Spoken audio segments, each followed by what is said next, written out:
Greetings, this is yours truly, Lord Karo, welcome to my domain. Izuku, the Spatial Hero. Chapter 1 Prologue. Izuku Midoriya's Origins. Izuku Midoriya was not a great person. She would never claim to be a great hero, but she was certainly a great mother. She always strove to be the strongest pillar of love, care, and support that her darling little Izuku could ever need. So, when she found out earlier today that her little bundle of joy Izuku was quirkless, she was concerned for his well-being. Izuku had been diagnosed as quirkless earlier that day. She had her suspicions about the diagnosis primarily because she had been a late bloomer and also the circumstances surrounding her quirk also. The idea of judging potential quirk status on the presence of a toe joint was always ridiculous to her. Regardless, her son was crushed and the ride home was nothing short of sad and depressing. Izuku went to his room, and Inko gave him the space he needed. After a little while, she went to his room to check on him, and her heart constricted at the sight. Izuku was watching his favorite video of his idol, All Might, rescuing dozens of civilians from a burning building with a literal smile on his face. It was a kind of smile that she knew from experience was fake, but her son didn't know that. All he saw was the immutable confidence of an unstoppable and unwavering paragon. But what Inko saw was a god amongst men who had set a gold standard of heroics that frankly, no one could reach. No, she wasn't going to think about that again. Her son needed her, and she had to be there for him. Hearing her come in, he looked back at her with tears threatening to spill from his eyes. In a tone that was much too sad for any child, he asked, "Can I be a hero, too?" While pointing to All Might on the computer screen. How was she going to tell her son that she couldn't support him? How was she going to explain to her son that she didn't believe that he could, not because he was quirkless but because she didn't believe in heroics anymore?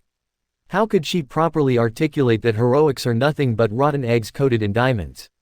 How could she tell him that she didn't want him to be a hero because she had seen the worst heroics had to offer?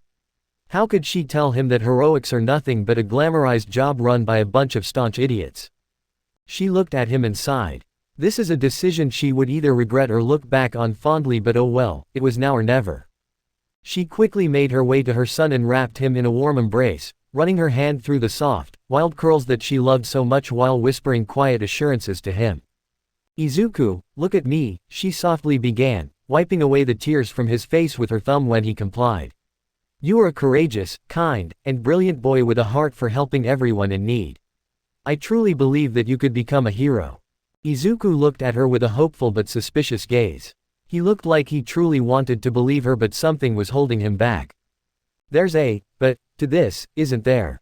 And he figured it out. Frankly, she both hated and loved how unnaturally smart Izuku was at just age 4. He was smarter than most kids his age, and she wouldn't be the first or last to comment on it. Izuku also had enhanced perception exceeding that a 4-year-old kid should have, and she knew he inherited it from her. She vaguely remembered her biological mother could use the same abilities as her, but she disguised her quirk as float. Well, she did know her real quirk was genetic and only manifested under certain conditions, which also added to her doubts about Izuku's quirkless status. She could feel herself getting headaches from thinking about quirk science. Maybe she would research more into the subject when she has the time. She felt Izuku's hand softly poking her cheek, bringing her out of her mental ramblings. She sheepishly grimaced, knowing that she had spaced out. At least it wasn't as bad as her husband Hisashi, who tended to mumble his thoughts out loud. She looked up and saw her son staring at her with more patience than any kid his age should have. Smiling at him, she picked him up and carried him out of his room. Izuku, while confused, didn't say anything even as she carried him to her room and sat him down.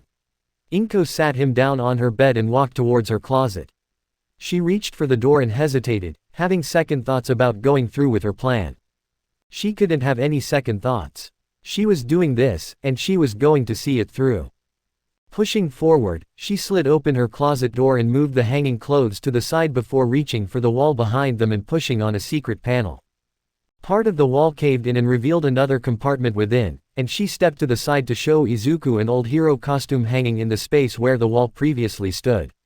It was a light green spandex suit with white lines on each side, a red utility belt, red combat boots, a respirator mask, and complete white gauntlets that stretched up to the forearms of the suit.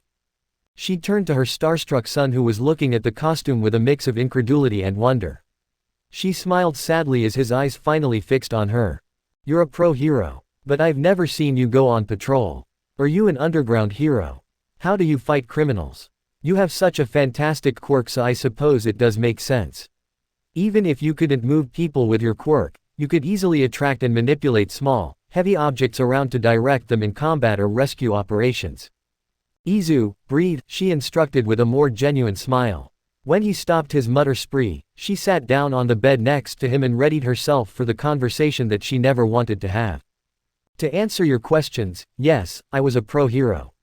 I was underground, so I wasn't too popular with the general public, but I made a decent name for myself in underground circles. And I'm going to let you in on a generational secret. My quirk isn't attraction to small objects, it's called space manipulation. Quote. Whoa, that's even cooler with your quirk. You could wait. Why did you hide your true quirk from everyone? Quote. Well. She took a deep breath before opening her eyes and removing her contact lenses, which she wore over her eyes, revealing bright green eyes that shone like emerald stones.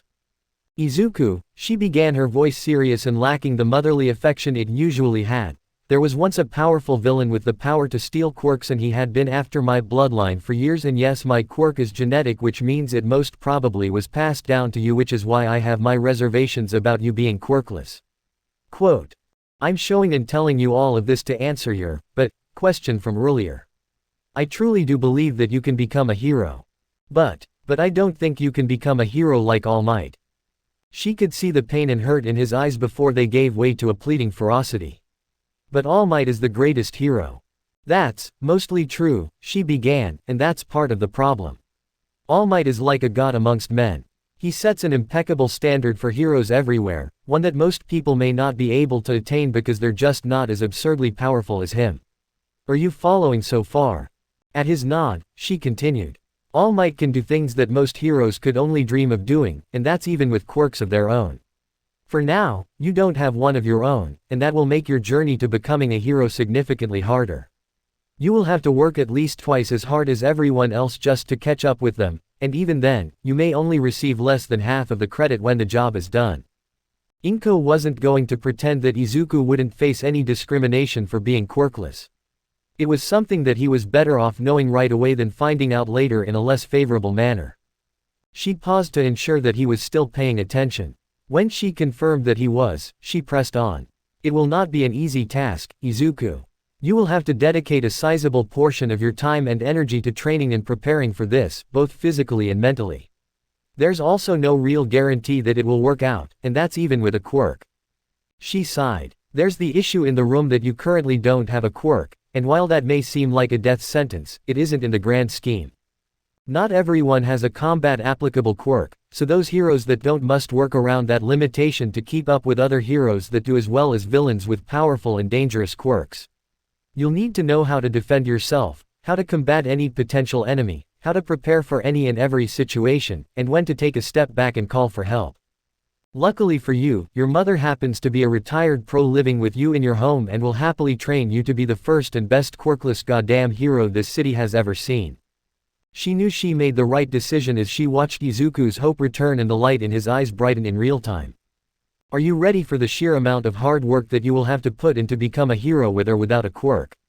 She asked her son with a deadly serious tone before kneeling to directly meet his gaze. It's okay to say no, honey.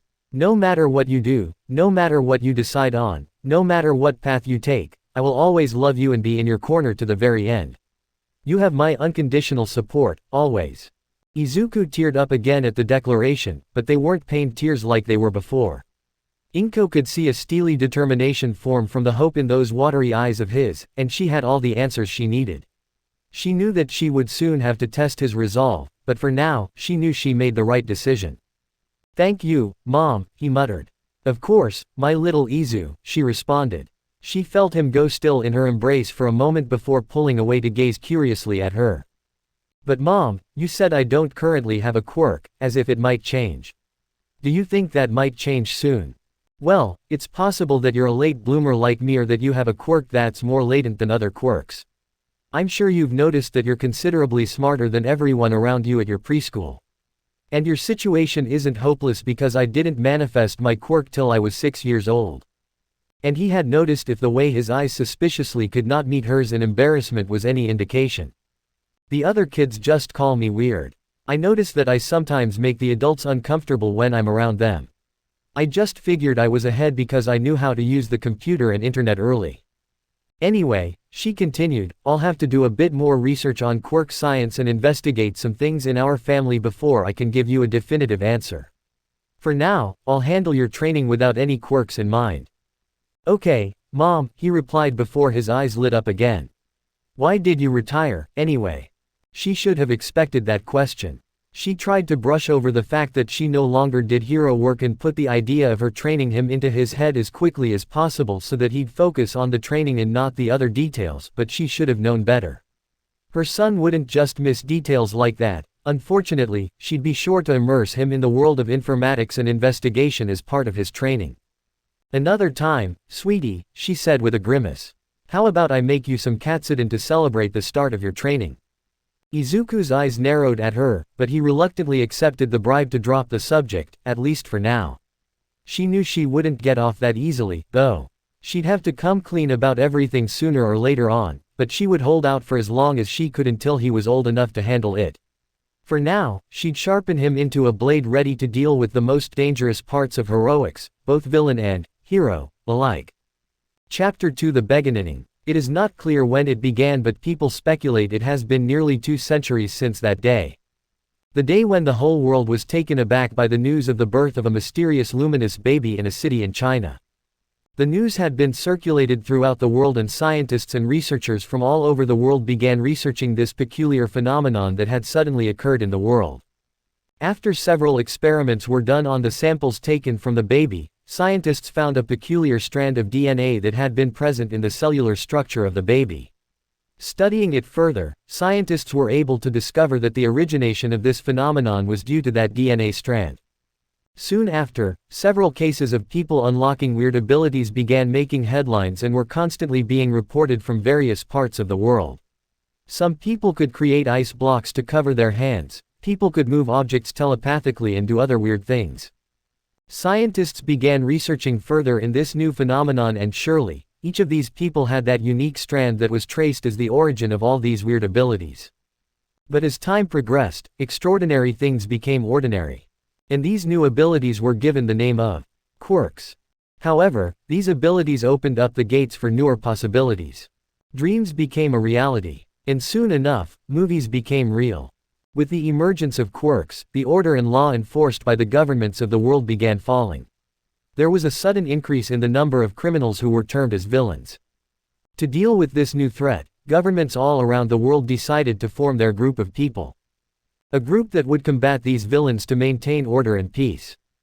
A group that would work to deliver justice to all those who were wronged. A group of heroes. From that group, emerged many who were considered as the epitome of the hero society. However, amongst all of them stood one person who became the symbol of peace. Was none other than All Might. But this isn't his story. It's the story of Izuku Midoriya. Izuku felt nothing but pain. The pain was the thing he had become most familiar with over the months. For over a year, Izuku's mother had, in no uncertain terms, beaten the dogshit out of him 5 days out of the week. He had undergone ruthless physical training in combat, stealth, cardio, weight training, a bit of gymnastics, and even parkour for when it would inevitably become necessary. And Izuku loved and hated every minute of it. At age 4, Izuku started with something relatively light, dodge training. Inko called in a favor that an old associate from her time as a pro owed her, and she managed to secure a small training room in the city as well as a frightening amount of small, rubber balls. Izuku's objective was simple: dodge the oncoming projectiles that his mother would launch at him with an unsettling grin. It seemed simple enough until he realized that his mother, even with her eyes closed, had an impeccable aim in the arm of a major league pitcher. And later, to make things worse, she had him dodge blindfolded. What she did not tell him was that she'd be yoinking the balls behind him back into her grasp with her quirk, and he'd have to dodge those, too. It doubled as training in situational awareness. At the young age of 5, Izuku learned firsthand an unpleasant experience and what it meant to be quirkless regardless of his suspicions of the accuracy of his status. This lesson came in the form of 2 distinct incidents happening on the same day, one being more pleasant than the other. The first incident began with a regular day at school for Izuku, that was, if regular involved him jumping in front of his sort of friend, Katsuki Bakugo, before the explosive blonde could continue tormenting another boy cowering on the ground. Izuku would have liked to believe that it wasn't a regular occurrence, but… "The hell are you doing, Deku?" The ash blonde growled at him with eyes filled with more annoyance than anger. "You can't just beat people down like this, Kachan." Izuku responded with a tinge of exasperation. "You've made your point already, whatever point that even was, to begin with." That, in Izuku's estimation, may not have been the right thing to say. "Oh," Bakugo growled in a low, dangerous tone. "You think you're better than me, huh? What the hell can you even do about it, you quirkless Deku?" Izuku didn't particularly want this to end in violence, but he knew that it was becoming unavoidable. A glance around showed that they were beginning to attract a crowd of other students, and he saw a teacher wander over to see what the ruckus was about. By then, the kid who was previously cowering had long since made his escape while Bakugo and company were distracted, so all the teacher saw was Bakugo and two others surrounding the unsettling kid who didn't have a quirk. So, he did what any other reasonable adult would do in that situation. He turned around and walked away. That's gotta be illegal, right? Izuku thought with a deadpan frown. He didn't dwell on it, however, as he had a more pressing issue to deal with in the form of a pissed-off Bakugo and his two lackeys making their way toward him. He did not want to fight them, but it seemed inevitable. He just hoped his mother wouldn't be too upset with him. "If I have to stop you myself, then that's exactly what I'll do," he said with a measure of conviction that took Bakugo slightly aback. It's what a hero would do. And that, Izuku learned, was not the right thing to say. "You looking down on me, you shitty, worthless nerd." Bakugo almost screamed. "Guess I'll have to finally put you in your place and remind you of the goddamn pebble you are." "I can't do that, Kachan. I can't let you bully him like that," the green-haired boy said as he stood in front of the boy. The boy could feel Bakugo's pissed-off aura but stood his ground nonetheless. "Oi Deku, are you going to take the beating for him?" One of the two lackeys that followed Bakugo around asked smugly. "Yes. Because that is what anyone would do," the green-haired boy said. He glanced around and saw most people cheering him on. The spiky blonde, Bakugo, growled in anger. "Oi, you shitty nerd, are you still going on about being a hero?" Small sparks started emerging from his hands. Izuku would be lying if he said he wasn't intimidated by Bakugo, but he still held his ground. "Yes, I want to be a hero." Bakugo began laughing mockingly. "As if a quirkless nobody like you can become a hero." The blonde then glanced at the greenette and smirked. "Look behind you, Deku. That boy you wanted to save has already run away." Izuku turned his head and indeed found that the boy had run away. He turned his head to look at Bakugo, who was smirking menacingly at him. "Maybe you need a little reminder of your place, shitty Deku." The blonde growled as small explosions went off in his hands. The green-haired boy closed his eyes and prepared himself for the attack. It wasn't something new to him. After all, this was what happened all the time. Because he was quirkless, every time Bakugo and his lackeys would try to beat him or bully him, the teachers would just turn a blind eye to that. As if what was happening did not concern them in any way. As if Izuku was not their problem in any way. And so, the green-haired little boy watched on as Bakugo charged at him with mini explosions sparking in his palms, but when Izuku steadied himself to dodge, he saw Bakugo floating midair. He was just confused and decided to risk getting himself burnt just to see what the heck was going on, and so he waited. And waited. And waited a little more. But nothing happened. He did not feel any pain. Had he grown accustomed to pain? He did not doubt that after all that training his mother put him through, he must have grown some kind of pain tolerance. "What the hell, Deku?" Izuku flinched, hearing Bakugo shout like that. He saw Bakugo kicking the air while glaring at him as if trying to burn him alive. "Why the hell can't I touch you?" Bakugo yelled his question still while throwing explosions like a kid throwing temper tantrums. What?" Izuku muttered, equally surprised himself. Bakugo gritted his teeth, as more explosions went off in his hands. He ran at Izuku, his palm drawing close to Izuku's face. Izuku was frozen in shock. Bakugo had gone for his head. Was Bakugo trying to kill him? Time slowed down for Izuku. As Bakugo's hands drew close, for some reason, Izuku could see some form of energy around Bakugo's hand. The energy was expanding volatilely as if waiting to explode. And then suddenly, his perception increased. Out of nowhere, he became aware of everything and anything in his surroundings. In that minuscule time, he became aware of everything within the school. He could see the bird perched on a distant tree, the swing in the opposite direction of his vision. He did not understand what was happening, but knew that, if he did not do anything, Bakugo would forever scar his face. So, he prepared to dodge, but something peculiar happened. As Bakugo got close enough to Izuku's face, he let out a small explosion powerful enough to break a child-sized rock. But to the amazement of Izuku and the absolute shock of Bakugo and his lackeys, the explosion stopped inches before Izuku's face and parted in two different ways. It was as if a barrier of some sort had been erected before Izuku's face. Bakugo's face turned into a vicious snarl. "What the hell, Deku? Just stand down and take the beating, you bastard." He tried sending another explosion, this time aimed at Izuku's chest, but found that he could not get near him. Even then he let the explosion go off, and once again found that the explosion could not even reach him. And without any further preamble, Bakugo threw a right hook at Izuku, his fist crackling with small explosions from his quirk. Resigning himself to his fate, Izuku quickly sidestepped the punch and snapped a firm hold onto the blonde's arm, flipping him over his hip and slamming Bakugo to the ground with a thud. Bakugo was frozen. Deku, the supposed weak, defenseless nerd, had reversed his attack. Deku could defend himself. It was a shock to his system and caused him to freeze and only stare up at the boy above him, and he did not like what he saw. Meanwhile, Izuku has felt the world slow down once again. A familiar heat he felt during his training made itself known in his chest, but it also felt like twinges of it were spreading throughout his body. That was certainly new. He'd think about that later, though. In his periphery, he saw several grotesquely long fingers lunge for him at a crawling pace. Sidestepping once more, he seized the boy's long fingers and employed one of the tactics his mother had drilled into him: ruthlessly attack joints if your opponent was dumb enough to leave them exposed. And with a pop that made everyone in the area wince, that was exactly what he did. He still could not rest, though, as his final opponent was trying to lunge at him from his other side. The portly boy with minimally effective wings tried to use the barest of glides his quirk allowed to get the drop on Izuku. The heat in his chest left him, but the heat in the rest of his body remained. Turning around to face the winged boy head-on, he swung his arm out to clothesline the boy and kill any momentum he had. That was the intention, anyway.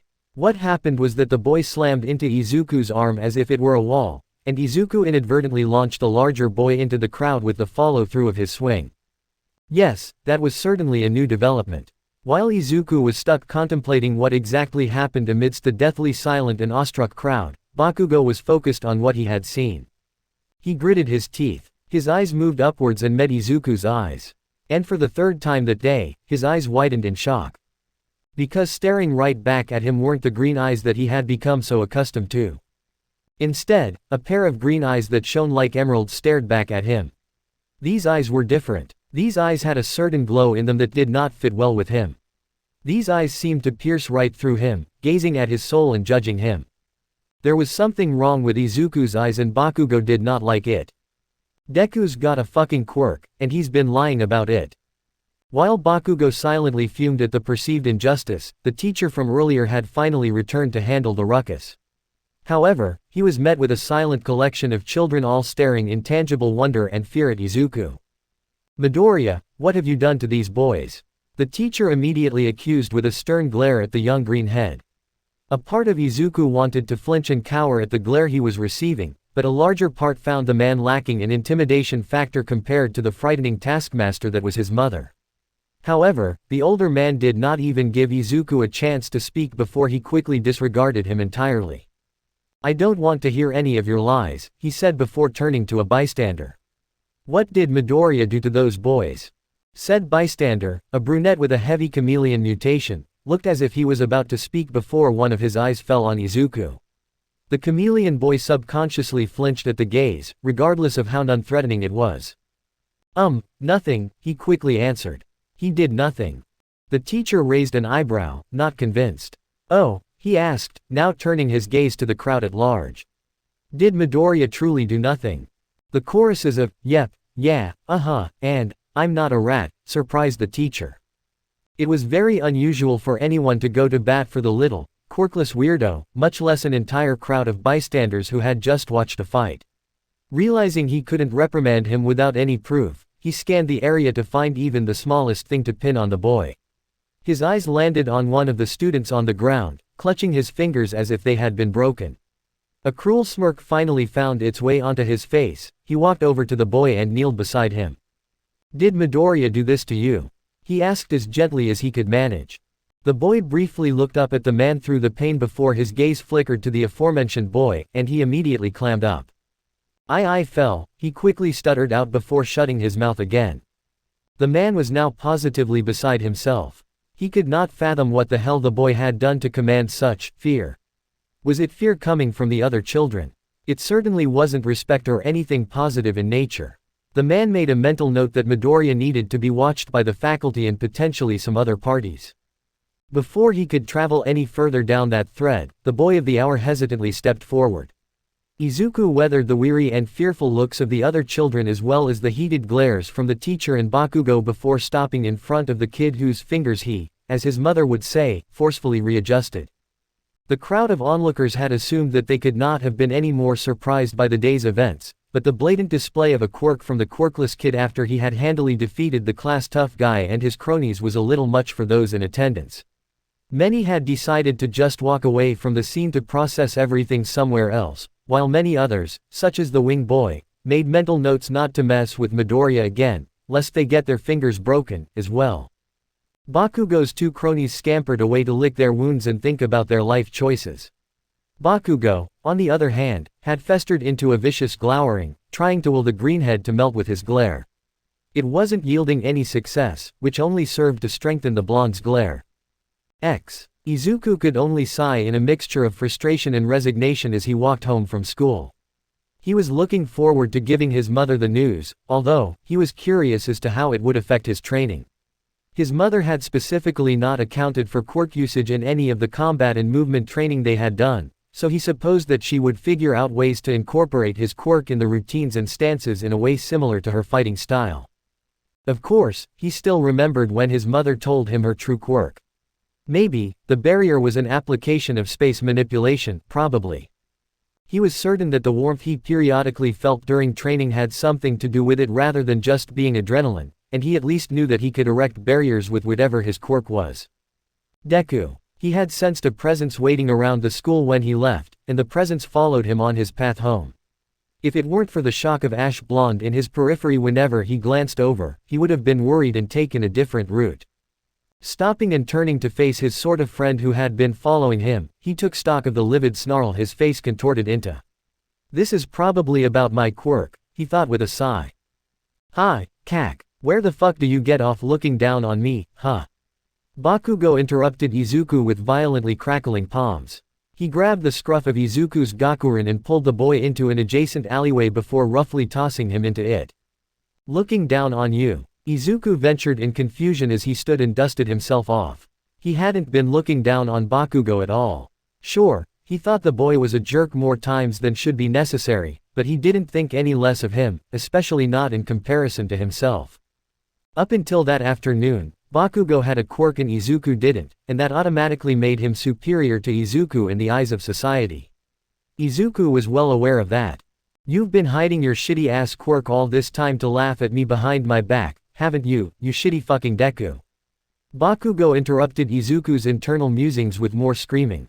Izuku was perplexed. That was more vitriol than Bakugo had ever spewed to anyone. Where did it even come from? "You think you're so fucking cool that you have some shitty quirk to make that stupid barrier. You're a fucking pebble in my path to greatness, a worthless fucking scrub that needs to remember his goddamn place. You hear me, fucking Deku?" Izuku had begun to suspect that the teacher had gotten to Bakugo sometime before they left. The things he was saying were absurd, and Izuku knew that nothing productive would come from the conversation should it continue. "Sure, Kachan, I'll stay out of your way," Izuku dully said before brushing past Bakugo and continuing on his way home. He didn't mean to come off as dismissive, but he wanted to placate the angry blonde, and he wouldn't dare grovel or cower to his attempts at intimidation to do that. Unfortunately, Bakugo took that as another slight against him from the boy he believed was acting above his station to personally insult him, and his temper that was already hanging by a thread had been lost. He roughly grabbed Izuku and launched him deeper into the alley before igniting his palm and blowing the boy back even further. Bakugo was seeing red, and he would be sure to remind Deku of his place in a way that he'd never forget. Izuku, on the other hand, was not in the mood for this shit again, so when Bakugo charged, Izuku simply dodged, and grabbed Bakugo before slamming him into the wall. His emerald eyes were somehow eerily glowing in the dark. Bakugo, for the umpteenth time that day, has frozen in shock. He could do nothing but watch in alarm as Izuku slowly raised his right hand and pointed his palm at him. The way Izuku's violently emerald eyes narrowed with contempt at him made his stomach drop, and he truly did not know if he would make it out of that alley in one piece. In an instant, a bright blue flash erupted from Izuku's palm, and Bakugo clamped his eyes shut in a vice grip, awaiting the inevitable punches to wash over him. But they never did. He waited at least 5 seconds for something to happen, only opening his eyes to assess the situation when it was clear that nothing would be happening. Izuku was gone, the only evidence that he was even there being the concrete where he once stood caved in. Bakugo took a moment to catch his breath before quickly leaving the alley and making a beeline for his home, pushing past the nosy extras who came to investigate the explosions. Meanwhile, Izuku was happy about the new development. His mom was right all along about his quirk, and now, a whole new dimension had been added to both his arsenal and the kind of training they could do together. Finally arriving at his complex, he bounded up the stairs and giddily reached for his front door, practically throwing himself inside in his excitement.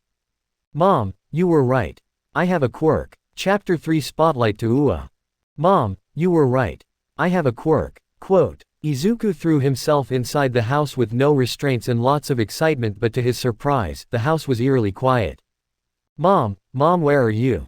But he received no response.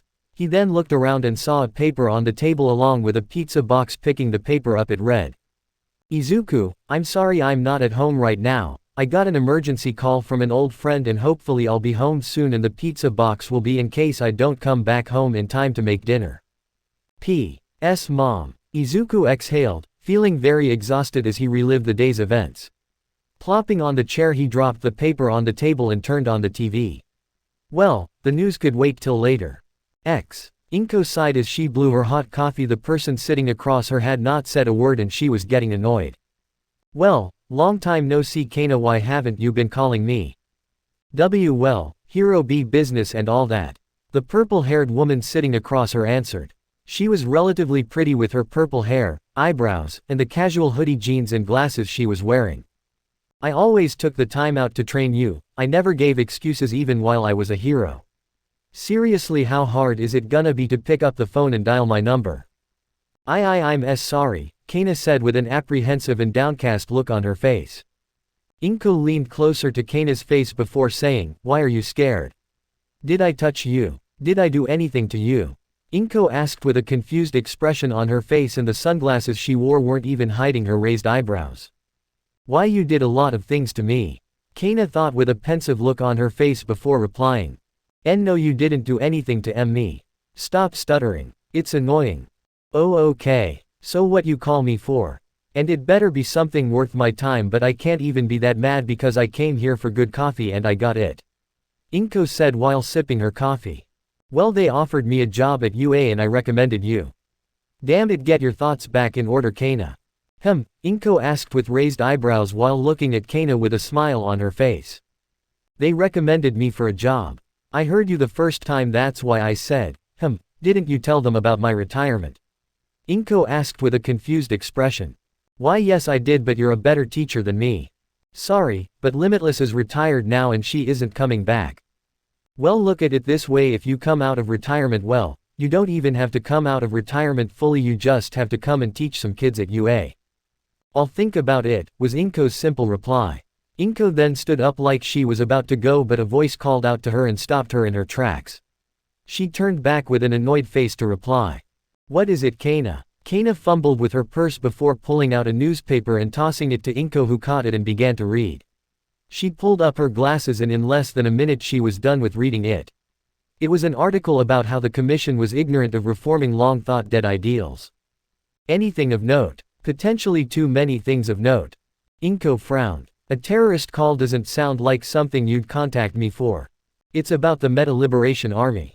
They've been bolstering their ranks lately and have risen through the government to be branded with an S-rank status, but the commission is not doing a thing because they believe that MLA sympathizers are very large in numbers and taking it down will cause societal problems. From schools to public gatherings, the MLA's grip on Japan's populace grows day by day. I thought the Meta Liberation Army was disbanded after the Meta Liberation War. Inko asked. It did, and the bulk of their army which was rounded up was either imprisoned or killed officially. Anyway, but many of the sentiments surrounding quirk liberation in his biography remained in a portion of society. That portion has only grown and festered over the years. While not outright supporters of Destro, there are several factions that align themselves with the basic premise of the original Meta Liberation Army. For the moment, they're small pockets of pro-quirk activists, small-time villains, and terrorists leading indoctrination campaigns to bolster their numbers. As I said, I'll look into it, Inko said, standing up to leave. Please do, and we think your district is one of the indoctrination zones. Kana said bluntly, drawing Inko's attention once more. She had pulled out her last trump card and hopefully, it would work. Why isn't the JSDF attacking them right now if the Meta Liberation Army still exists? Well, we don't even know if the Meta Liberation Army still exists. For all we know, it could be a group of small-time criminals or small-time crime groups that align themselves with the original premise of Destro and the Big Five. And the Meta Liberation Army, even if they exist, they have kept their existence pretty hidden, so we do not have definitive proof of their existence or even definitive proof against them. And even if the Meta Liberation Army still exists, attacking them will not only cause political problems but societal issues, so right now even if they exist we are stuck at tentative stalemate. Pulling out her last card, Kana used an old code developed by superheroes to communicate with each other. Supervillain attack. All Might is out of commission. Duration indeterminable. Inko's eyes widened to the size of dinner plates, and she nodded in understanding. Things truly just could not have been simple. Exhaling, she pressed on. Anything else? No, not really. By the way, what course would I be teaching? Inquired Inko. Well, you'd be teaching practical heroics, Kana said with a longing expression on her face. I thought they employed All Might for that. So you do keep tabs on heroics after all, Kana said with a shit-eating grin on her face. Don't push it. Sorry, but All Might is a terrible teacher. The few times I've been there he acts like a stuttering loser, ha ha ha. Oh god, you should have seen it. So, All Might is bad at something too, huh? Upon seeing Kana's confused face she quickly corrected herself, not that I expected him to be good at everything. As I said before, I'll look into it. See ya, Inko said, standing up and leaving her half-finished coffee. As Inko left, Kana let a deep sigh out before grumbling. I swear, I don't get paid enough for this shit. Upon getting home, Inko little Izuku watching TV and his eyes brightened when he saw her, not even giving her a chance. He threw himself at her screaming, Mom, I got a quirk today. So Izuku, how are you feeling now? She asked with a hint of fear. Exhausted, was Izuku's simple reply. How did you unlock it anyway? Please, tell me all about it, she said with a way too cheerful tone. Well, I was in school today and, he didn't want to tell her about Kacchan, but his mother continued to look at him with curiosity. Don't bother to lie to me, Izuku, I know that the six eyes only manifest themselves when stress, trauma, or high levels of adrenaline are involved. So, what the heck could have happened to trigger it? I was in school in Kacchan. Izuku didn't want to lie to her because it was obvious she wasn't buying it and he was a terrible liar. I will tell you about it later, Mom. He looked up at his mother, who had her eyes closed as well as a mocking smirk on her face. Upon seeing it, Izuku knew Kacchan was done for. He could only hope his mother was in a good mood. She then opened one of her eyes and looked at him curiously, waiting for an explanation, but when none came she drew her conclusion. He was threatening you, she said, a tad bit too calm.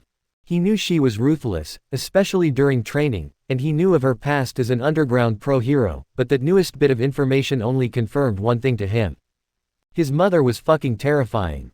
Izuku, knowing what his mother could do and sensing potential danger, told her about everything that happened that day. He told her about the initial scuffle with Bakugo, he told her about his teacher's blatant bigotry, he told her about Bakugo hunting him down and his suspicions that the teacher orchestrated it, and he told her about his quirk's activation. The blankness of her face after he finished deeply unsettled him. He could see a ravenous fury in her gaze that contrasted with the careful nothingness, and it had him sweating bullets. It may not have been a very heroic thought, but he was just glad to not be the target of her wrath and prayed for a quick demise for anyone who was. On the outside, Izuku paled as he imagined his mother going to the Bakugo's house and tearing them apart with an unsettling grin. Izuku knew his mother had different kinds of smiles for different emotions. A smile with her mouth curved upwards showed she was listening or happy. A smile with her mouth curved sideways or downwards indicated she was unhappy or annoyed, but a smile with her eyes narrowed and her smile turning into a crazed smirk indicated that she was fighting or being scary. He even had a secret chart for her smiles, but he would take that to the grave with him. The last thing he needed was people calling him a weirdo or creep. On the other hand, Inko went into deep thought before deciding to call her longtime friend Mistuki. "Oh, hello Inky, long time. So why did you decide to call today? You usually don't call during business hours. Must be important, or maybe you were just missing your old friend. Am I right in Inko?" "Please don't call me that name, and we spoke last week," Inko replied in a deadpan tone. "That's a bit too long, don't ya think?" Inko couldn't help but sigh. Her sighs were becoming too much. "Mitsuki, did Katsuki tell you about what happened?" There was a pause on the line, and Inko could tell that Mitsuki was hesitant to respond. "Have you noticed any changes in Katsuki?" "Changes like what?" "I don't know, any changes at all. Katsuki's been talking about a new quiet but kick-ass girl in his class. Honestly, I think he may even have a." "Not that kind of change, damn it." "Then, what kind of changes are you talking about?" "You know what, let me just drop the ball." Inko was about to tell Mistuki about the MLA, but Mistuki decided to reply to her in a serious tone. "The little brat has been quiet these last few days. He's been more irritable than normal, too, and he spent all of his time in his room and wouldn't come out, not even to eat. I don't know what happened yesterday because he wouldn't tell me. I think I know what's causing that. He and Izuku got into a bit of a scuffle, and Izuku manifested his quirk. A powerful one, too. Wait, that's it. The little shit isn't top dog anymore, and he's nursing his pride. Huh, serves him right. Hope this humbles him a little." Inko sighed into the phone. "Yeah, it's like my quirk, but I wish that were the end of it." "Did something happen to little Izu?" Inko's voice became as hard as steel. "No. The school, though, is a different story." There was another silence on the line. "You're bringing out the hero's voice. Oh, damn, this must be serious. Izuku told me that Katsuki tried to viciously assault him in an alleyway after detention." After hearing Mitsuki gasp, she quickly continued. "He thinks that one of the teachers specifically influenced Katsuki to do it, and I have reason to believe him." "Oh my god, Inko, I'm so sorry. I had no idea that it was this bad." Inko filed that strange comment away for later. "Wait, what? Don't worry, it's fine, Mitsuki. I mean, it isn't, and I wish it hadn't happened, but I don't blame Katsuki, at least not entirely. It's the main reason I'm calling. The school district is poisoned." "What do you mean?" "Well, I mean that lately, I don't know how many adults have brought Katsuki home or come here to report illegal quirk usage. I think some fishy shit is going on here. It's a rather long story, but let's just say that a collection of old school quirk supremacists are trying to amass a considerable following in the country, and they've got hands in a bunch of places, school districts included, to start converting impressionable people. Our school district is one of them." "Holy shit, do I even want to know how you got that information?" "Oh shit, is Limitless coming out of retirement?" "Mitsuki, don't push it. I know, I'm sorry, but this sounds like really serious business. If there was ever a time for the Limitless herself to return." Inko sighed once more. "Mistuki, we're getting off track here. Right, should I move Katsuki to a new district?" "That would be best for now. We still need to figure out just how far this influence has spread, though. I doubt this district is the only one in the city in need of a purge, so keep an eye out for anything fishy, and I'll keep an ear to the ground for any further developments." "I'll follow your lead, Pro." Inko's long-suffering sigh only vindicated Mitsuki's smirk. "I'll just tell him the school's under probation by the government, or the principal is a pedo if he asks questions." "What are you planning to do for Izuku?" "Can't say. Better that I don't say. Hero business, and all that." "So you're getting back into the game, huh? As I said, don't push it." "Anyway, reluctantly, and only in an educator's capacity, but maybe yes." At Mitsuki's inquisitive hum, she explained, "I was offered a job by the principal of UA." Given current events and potential future events, it was for the best that I took it. Oh, before I forget, did you tell Mayako since, considering elite schools would be a target of MLA propaganda? I'll tell her later. I haven't told her as of yet. Okay. Anyway, when are you coming to see her? Well, I've been busy but I should come next week. By the way, how is she? She's doing fine and she asked me to thank you for paying for her therapy sessions. It's no problem at all. A few thousand yen wouldn't kill anyone. Soon, a much longer silence fell over them, and sometime later the call was ended. Meanwhile, Izuku was nervous about what his mother would do to anyone who had even accidentally wronged him in his life. Mom. Why you're not going to tear Bakugo apart with your purple blast and then reassemble him into a pig or something, right? He truly hoped he did not doom his sort of friend. Was that still even applicable to such a horrible fate? What do you take me for? The question came as a surprise to Izuku, and it was quiet, way too quiet in Izuku's opinion to make it worse. The winds blew, adding more tension to the quietness, and Izuku was 1000% sure he had pissed himself. I didn't mean it that way. I'm just surprised you're not angry. Izuku couldn't help but squawk out timidly. Oh no, I am angry, but I am sure Katsuki won't be bothering you for a while. He learned his lesson after all, and I can't put someone together back after taking them apart.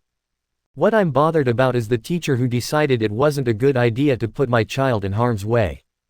Her face then shifted into her training grin, and in that moment Izuku knew that his teacher was done for, and Izuku started crying as he imagined his teacher's burial ceremony.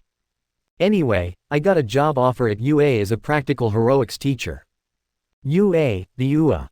Mom, I'm so happy for you. I haven't accepted it. But why? Sniff sniff. Izuku was looking at his mother with a pleading expression written all over his face. Inko did not look at Izuku. She would not fall for it. Goddamn, she would not. Oh fuck, she did. Fine, I'll take the job. Just let me call the principal. There are a few things I would like to discuss with him. Yes, Izuku shouted before jumping up, only to see himself levitating midair. He simply chalked it up to his quirk and floated down with the aid of his mother, and given her lack of reaction, it was his quirk at work. Cool, I can float now. Hey mom, didn't you say your mother could float too? Izuku asked while checking himself out. Yes Izu, and she and I also had the same quirk, I think.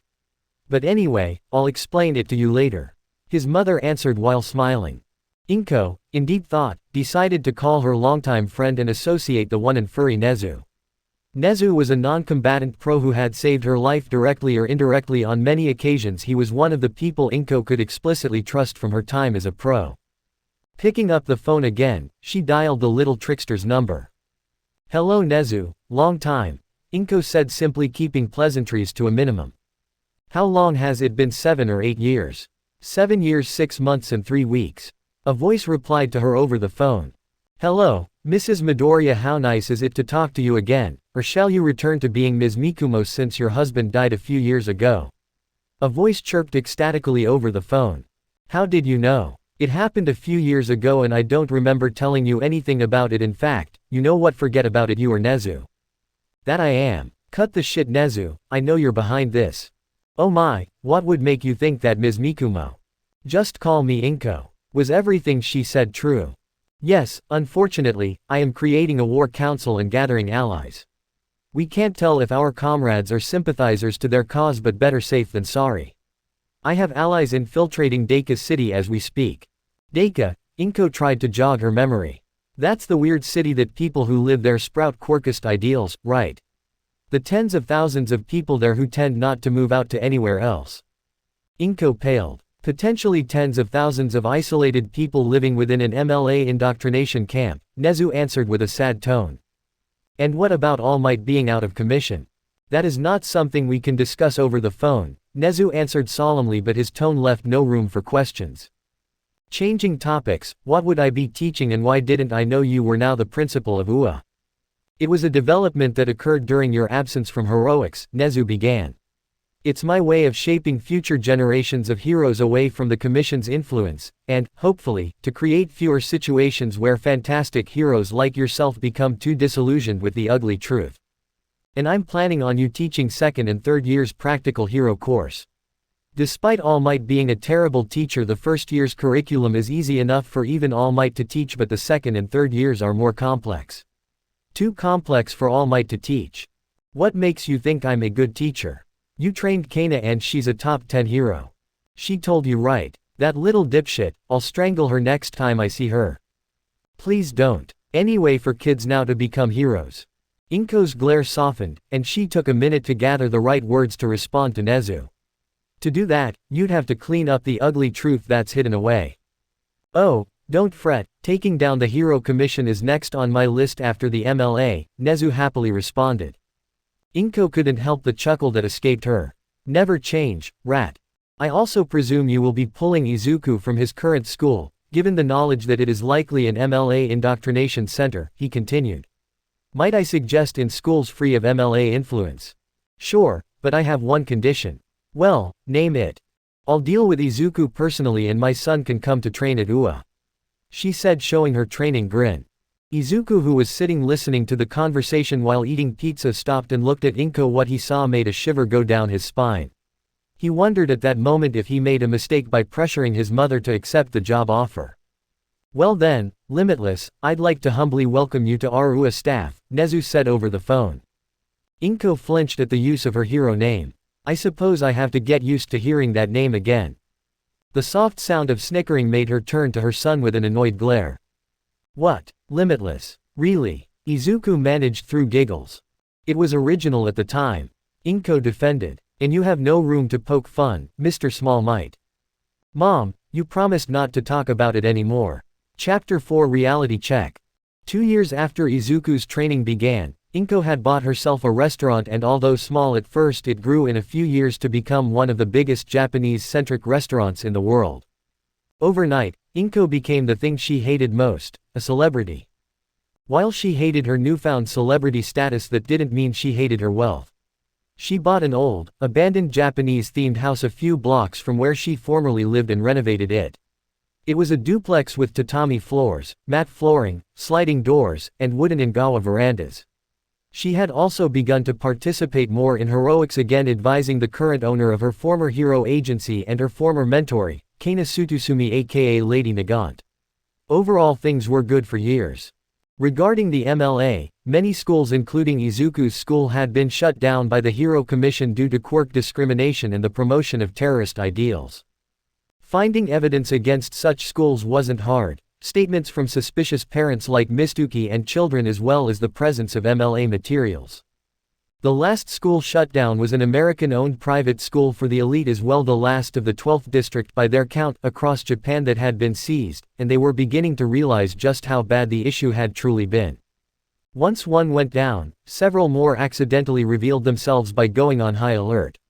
Occasionally, some teachers who either weren't buying into the scheme or had suspicions of a conspiracy going on within the school sent in anonymous reports about their schools. Inko herself had infiltrated a few schools with the help of Nezu.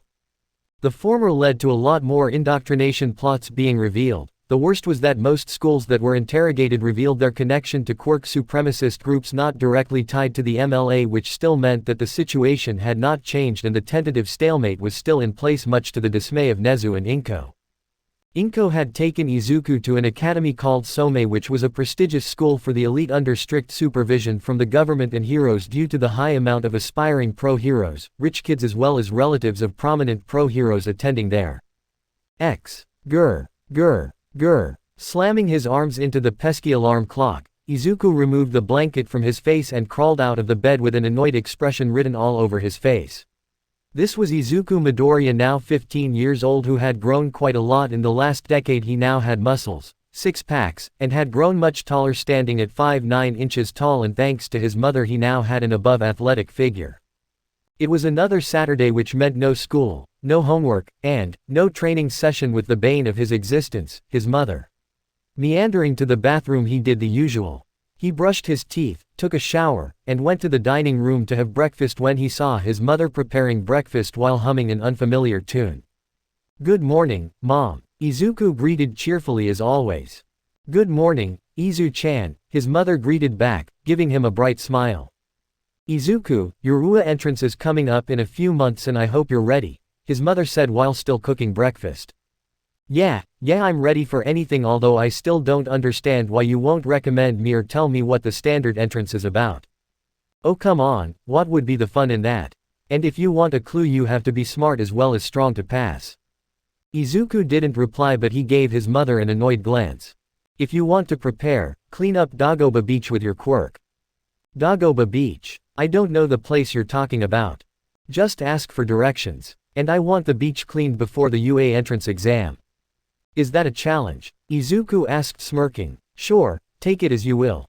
Izuku walked to the train station and decided to take the shortcut he was familiar with in Musudafu, as it was his home after all.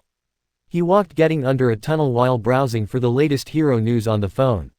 He walked into the tunnel with his sunglasses on.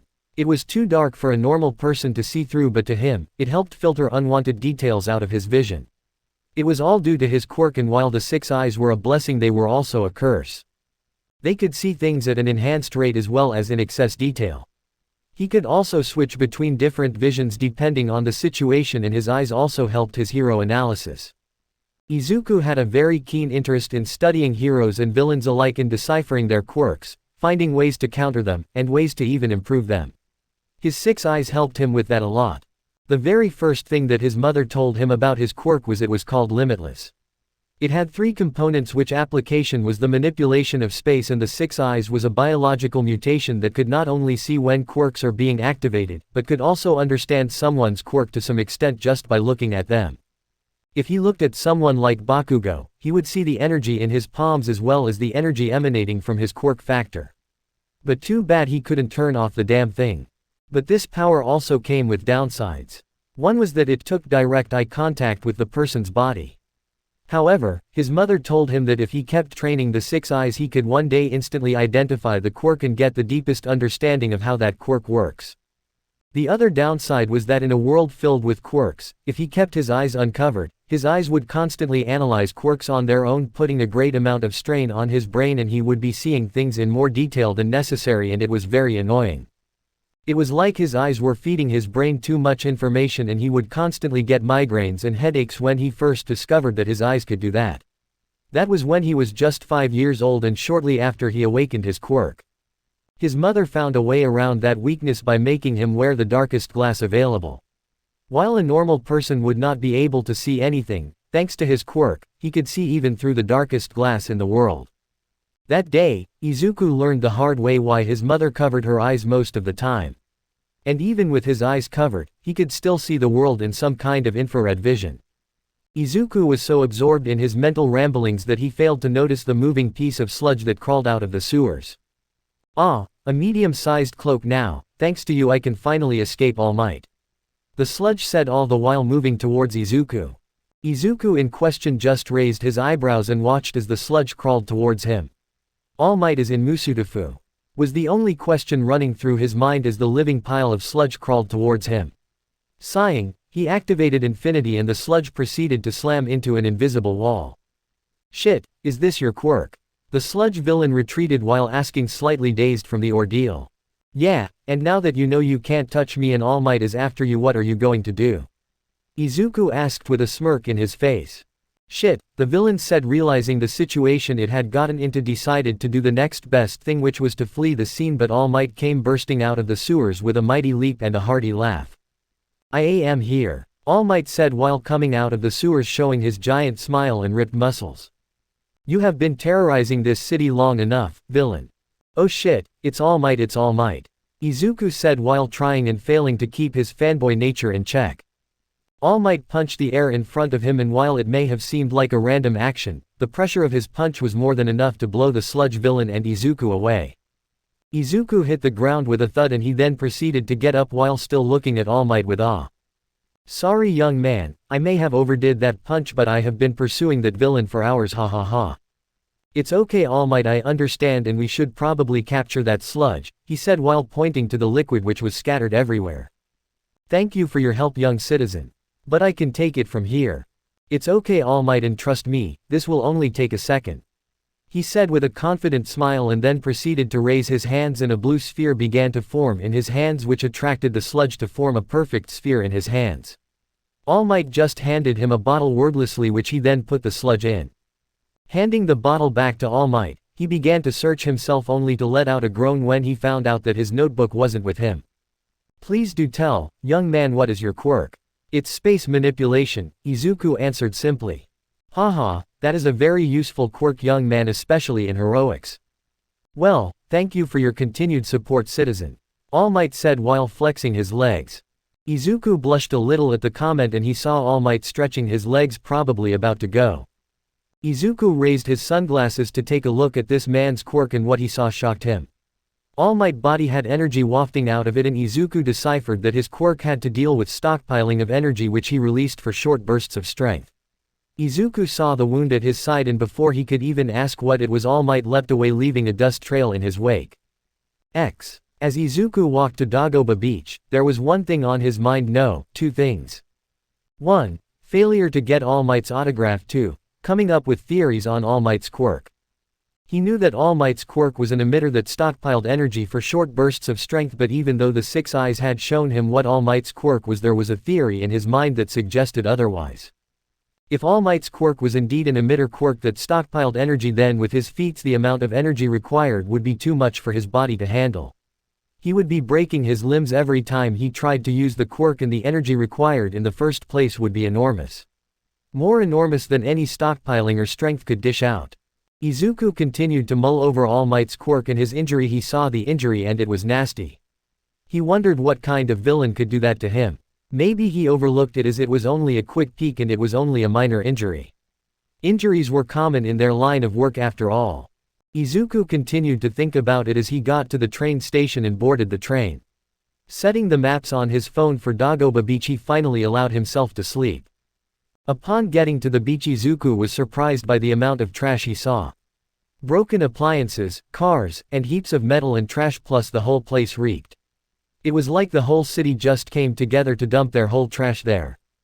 Initially stunned, Izuku removed his sunglasses and cracked his knuckles before smirking. Operation Clean Dagoba Beach has begun. Stretching out his hands, a faint blue energy began to gather and swirl, and Izuku pointed his arms in the direction of trash to his left before chanting. Technique reversal. Red. Izuku made the motion again and again but nothing happened.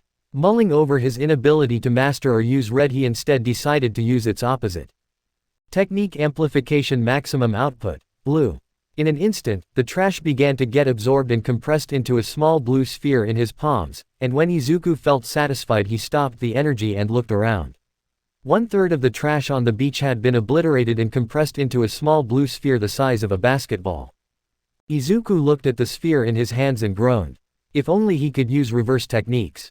No matter how hard he tried, he could never use it. He remembered what happened when his mom first tried to explain it to him. Flashback. 6 years ago. Izuku tumbled across the floor only for him to get back up.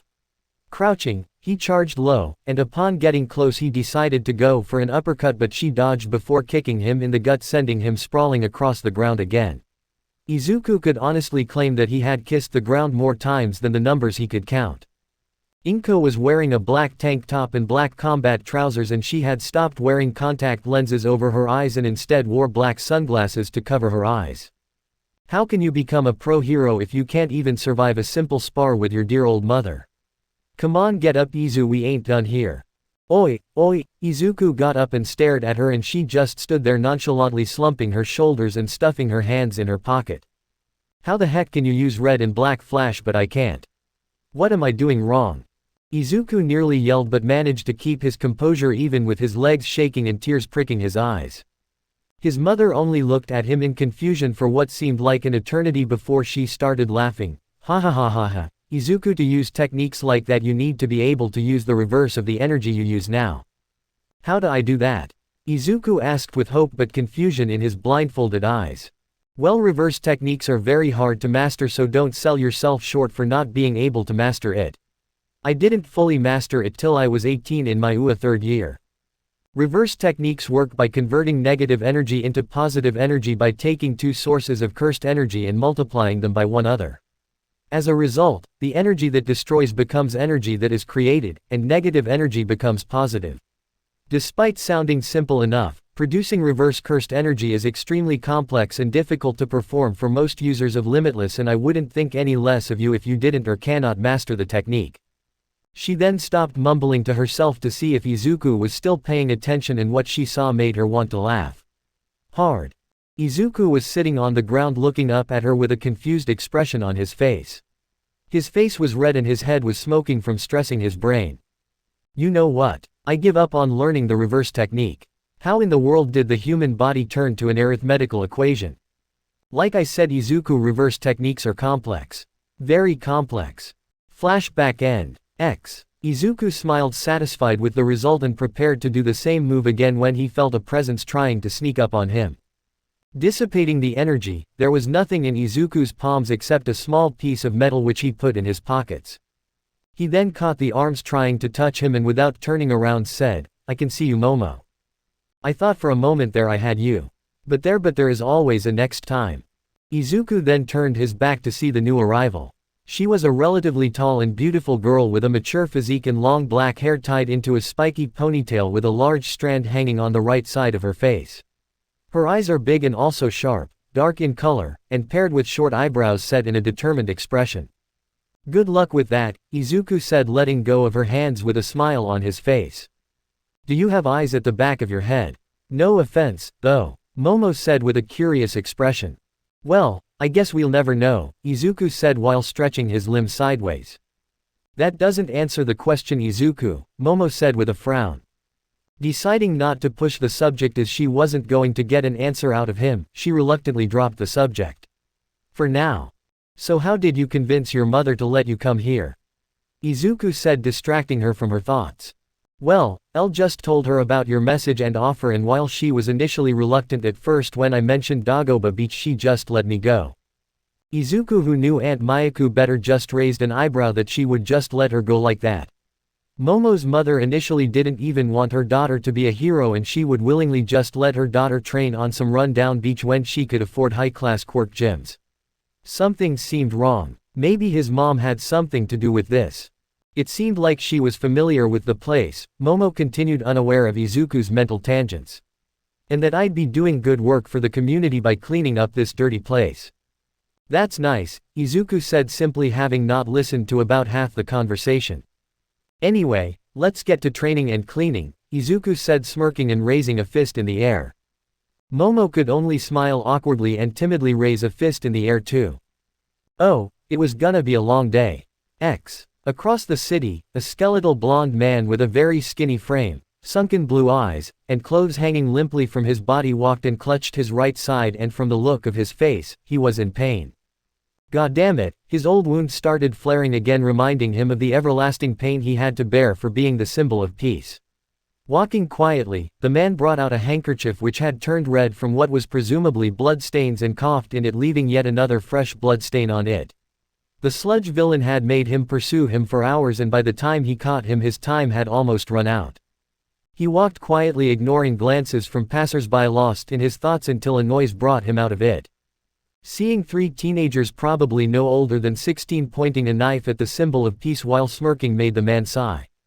"Look, old man, give us the money and there ain't gonna be any blood shedding tonight," a teenage boy with blonde hair said, smirking while pointing the knife at him. "Yeah, old man, we would honestly hate to hurt ya," the second teenager with a snake mutation said. The third one simply made knife-slicing motions. The man sighed. They just had to attack now. At any other time of the day, these guys would have earned themselves a one-way ticket to Ketsubutsu Villain Rehabilitation Academy. But now he was weak, and he honestly hated that his weakness had to be rubbed in his face like this. Sighing again, he put his hands into his pockets, brought out his wallet, and gave them the money he had. "Is this all, old man?" the blonde teenager asked after counting the money. Yes, that's all," the man answered, but as they were about to walk away, an orange-haired girl came and delivered a flying brutal kick to the teenage boy with a snake mutation.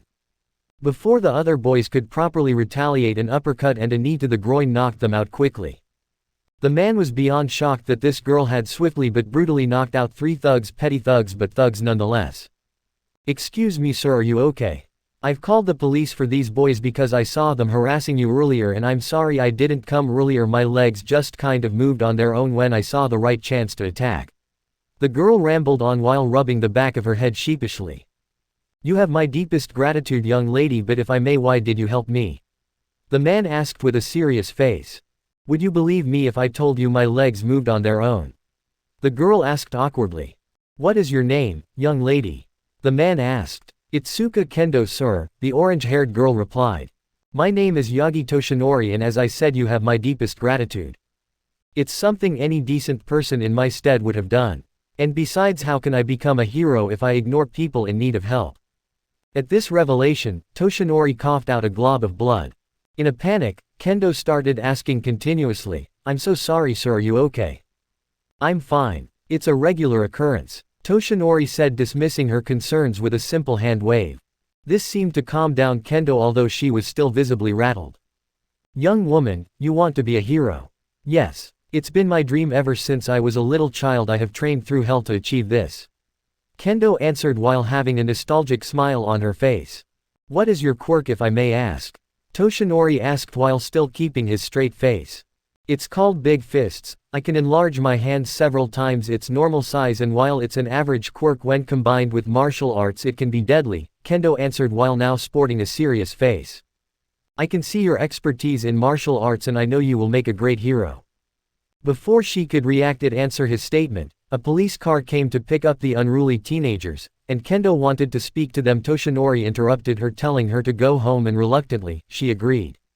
As she walked away, there was only one thing on Toshinori's mind. I wonder if she's the one. Chapter 5 First Spotlight.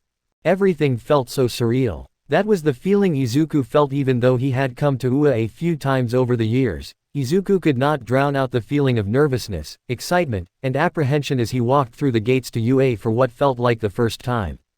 He passed by a few applicants who had the same look as him, but he ignored them. Too bad Momo couldn't join him, as her mother had insisted that she take the recommendation exam. At the thought of recommendations, Izuku frowned and his face became slightly annoyed, because while the entrance exam was the general way to get into UA, the recommendations were far easier and it was the most prestigious way of getting into UA, but his mother refused to recommend him, instead recommending Momo for UA. Well, no use thinking about that now, as nothing could dampen his mood, and just as he said that, he saw a spiky ash blonde hair and the perpetual face scowl belonging to the king of assholes that was recognizable anywhere to him. Katsuki Bakugo was a guy Izuku hadn't seen in many years, and he was so shocked that his gaze lingered on Katsuki longer than it was supposed to, with his mouth agape, but fortunately, Katsuki did not notice or recognize him, and he was so shocked he didn't know when he bumped into somebody who let out a cute yelp in response. She tripped, but she touched herself, stopping herself from falling when she began to float. Ah, sorry there, Izuku said, looking down at the floating girl. Oh, it's okay, the girl said while doing something with her hands that allowed her to float down to the ground. She stood up, dusting herself, and Izuku could now properly see her auburn hair, short round stature, and the perpetual rosy blush on her puffy cheeks. Honestly, in Izuku's opinion, she was kind of cute. I'm sorry, I would have caught you, but I didn't know you already had it covered. Izuku could only say with a sheepish smile. It's fine, the girl replied simply. So I take it you are here for the entrance exams? The cute girl asked in an inquiring tone. I'm taking the exam, but are you taking the entrance exam too? Yes. And my name is Ochako Uraraka, by the way. Not wanting to risk her recognizing him due to his mother, he quickly but subtly changed the subject. Your quirk, how does it work? If the girl noticed the sudden change in subject, she didn't comment on it. It's called zero gravity. I can remove the gravity of anything I touch and then restore it by pressing my fingers together.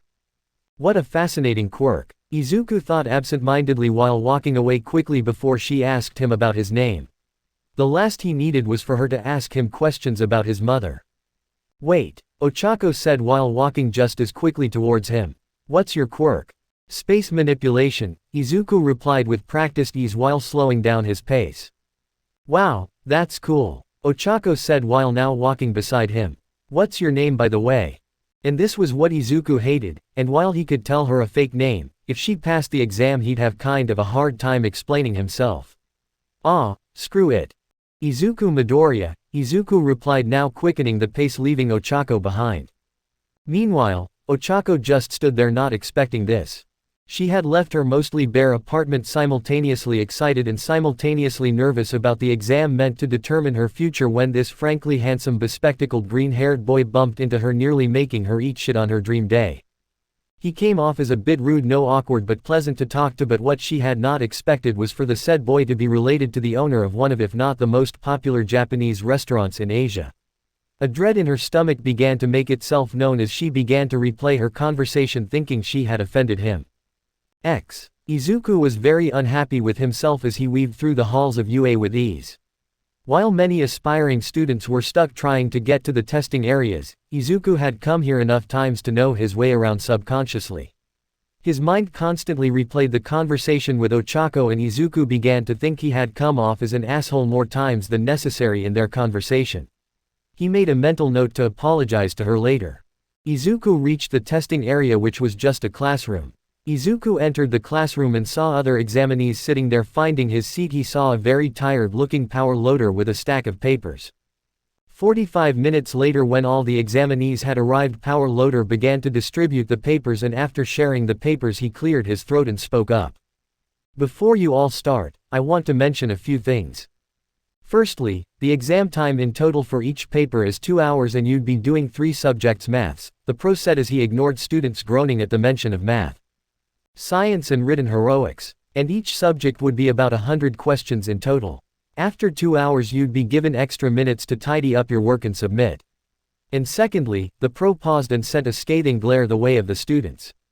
Don't cheat. Don't do anything stupid that would implicate you.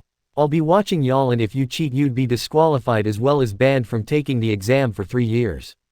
And lastly, don't forget to go plus ultra. No one said anything as they let power loader's words sink in. Good, you all can start now. Izuku ignored the stares and looks of astonishment sent his way by other examinees as he had finished the 3 subjects in an hour, which was a feat itself. Raising his hands, he told power loader he had finished, and all power laser did was instruct him to drop it under his locker. You can hang out in the cafeteria until it's time for the practical exam. Power loader called out to him. Thank you, sir, was Izuku's curt reply. Izuku closed the door behind him and started stretching his limbs while walking to the cafeteria. Entering the cafeteria, Izuku sat down on one of the chairs and looked around, and saw he was the only one there. It was good that his 6 eyes granted him enhanced brain processing power, and his mother and Aunt Mayuko took it upon themselves to teach him advanced science at the tender age of 9. Bored out of his mind, Izuku decided to browse for the latest hero news. He looked at an article on his phone that said, Bone Crusher spotted in Britain. Bone Crusher was an American villain back in the day who had somehow recently escaped prison. His quirk allowed him to manipulate the bone structure of the body. Well, that's comforting, Izuku said with a bit of sarcasm in his voice. Turning off his phone, Izuku went to order food from lunch rush and maybe get his autograph. Walking to the UA auditorium with a cocky grin on his face, Izuku got his number, which was 6987. Izuku sat down and saw Present Mike, who was one of his favorite heroes. Izuku could proudly say he had listened to nearly all of the man's podcasts. Present Mike explained the rules, and soon enough, Izuku and other examinees were put on a bus to be sent off to the exam zones. All the while Izuku tried to keep his excitement in check. He was going to pass, and he knew it. He had trained practically his whole life for this moment, and he would not fail. Going through his stretches, Izuku spotted Uraraka doing breathing exercises. She was trembling, and Izuku decided that this was the perfect moment for him to cheer her up as well as apologize for his rude behavior earlier. He had not even taken 2 steps when someone decided to grab him, and although he saw the person in his periphery, he decided to let them touch him to see what they wanted. Izuku then saw a slightly taller boy looking at him with a stern glare. The girl is preparing to take this exam. Do you wish to distract? The boy froze when he saw the green hair and dark glasses staring at him. Midoriya, it is a pleasant surprise to see you here. The boy sputtered, all the while doing a perfect 90-degree bow while chopping the air so fast it was like his arm was invisible. It's okay, Iida. It's completely fine to miss the green hair and dark sunglasses, Izuku said while pointing to himself. He turned around and looked for Uraraka, but it appeared she was gone. Sighing, he waved Iida goodbye while the boy was still karate chopping the air. Psyching himself, he went to the front before blazing off, leaving dust and wind in his wake. A purple-haired boy with eye bags under his eyes scowled as he watched Midoriya take off. Damn, this exam was made for people like him. People with powerful and flashy quirks. For a moment, the purple-haired resigned himself to his fate and contemplated going home, but his facial expression morphed into one of steely determination. No, I can't give up. Not like this. Well, what are you waiting for? Go, go, go. There are no countdowns in real life. Go. Present Mike called out to them. The examinees rushed only to see nothing but scrapes, bolts, and metal husks on the floor, and they could only stare in shock as they saw robot parts flying up in the air along with a loud sound of metal creaking. An orange-haired girl ran and enlarged her fists, and the examinees watched in shock as she chopped off the leg of a three-pointer and let it fall to the ground with a loud bang before swiftly moving again. Oh oi, we can't let them take all the P points. A blonde-haired boy cried out and quickly followed, and soon all the examinees had dispersed to find points. Izuku was honestly enjoying himself. But speaking truthfully, there was no other way to put his myriad of emotions into words or thoughts. He had removed his sunglasses and his emerald eyes were on full display. Looking behind him, he saw a robot that had zoomed in on him. The boy in question simply smiled and pointed a finger in the direction of the robot, and suddenly a hole blew open in the middle of the robot's supposed torso. Moving faster than a blur, he destroyed a few robots in front of him by flying through them as if they were made of paper, and while internally Izuku was excited and full of adrenaline on the outside, he managed to keep a calm and neutral demeanor. Appearing in front of a bunch of robots, he ripped off the head of the first robot before throwing it towards the second robot, and flying towards the third robot he pointed out his palms, and the robot legs were enveloped in a faint blue energy and then proceeded to fold in on itself like paper, causing the robot to fall on the ground with a loud thud. Straightening himself, he took a moment to observe his handwork, and all he saw were metal husks and scraps that made the whole place look like something out of Terminator or Transformers. Chuckling to himself, Izuku began to calculate the points he had accumulated, and he estimated around 100 points. He thought it was more than enough to get him in, but it was better safe than sorry, so Izuku decided to gather at least 70 more points before flying off in search of more robots. Inside a dark room with numerous screens, several dark figures were visible watching the examinees. Wow, these students are much more promising than the one we had last year, don't you agree, Eraserhead? Present Mike said. Came the simple reply from the man that could be mistaken as something from The Walking Dead. Lighten up, Shota, I know you didn't want to be here, but you're here now, no need to be such a hard ass, came the snarky reply from the pro-hero Midnight. Eraserhead didn't reply, instead he focused on the screen, specifically on the son of Limitless. Limitless, you never told us your son was that powerful. Eraserhead leveled a light glare her way. Limitless in question simply shrugged before saying, well, my genes are impeccable. Eraserhead's glare increased, but Inko couldn't see it. Wow, I didn't know your son was that powerful. A skeletal man coughed out in shock, seeing Izuku destroy a three-pointer with just a flick of his finger. Such hot-blooded display of power and selflessness. It gets me. What? Eraserhead asked with a smirk underneath his mask. Midnight did not finish the sentence because of the deathly aura she suddenly felt. Ectoplasm and Present Mike were consoling Power Loader as he cried, watching his precious robots get thrashed around by kids. Why, my precious robots. It's okay, Maijima, they're just robots. Present Mike's comment did not help matters. In fact, they made it worse as Maijima began to throttle Nezu while demanding a pay raise. Limitless, your son shows experience and no judgment issues, no over-reliance on quirk like the blonde kid in the other testing area. Just maybe your son has potential, Eraserhead said while looking at Izuku, who had paused momentarily and appeared to be counting something, most probably his points. Of course my son has potential.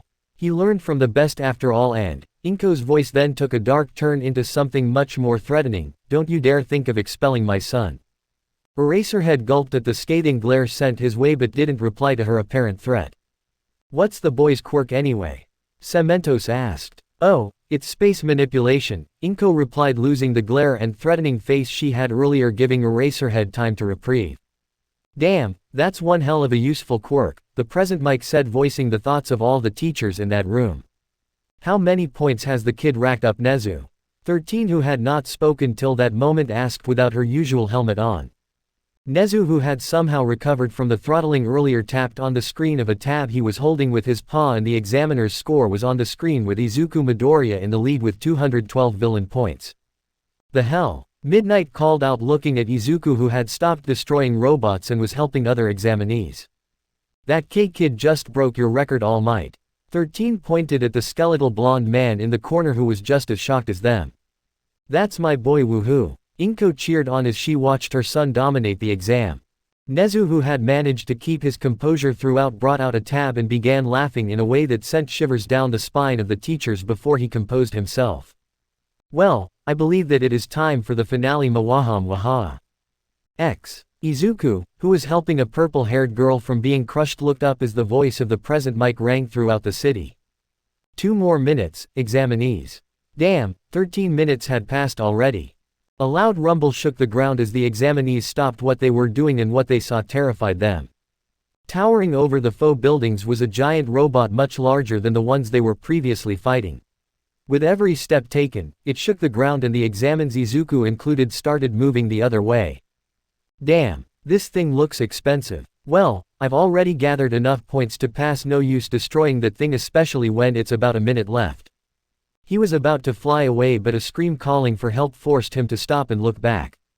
Trapped underneath a pile of rube was Uraraka, the girl who had tried to befriend him earlier. "Help!" Uraraka screamed, but no other examinees seemed to care.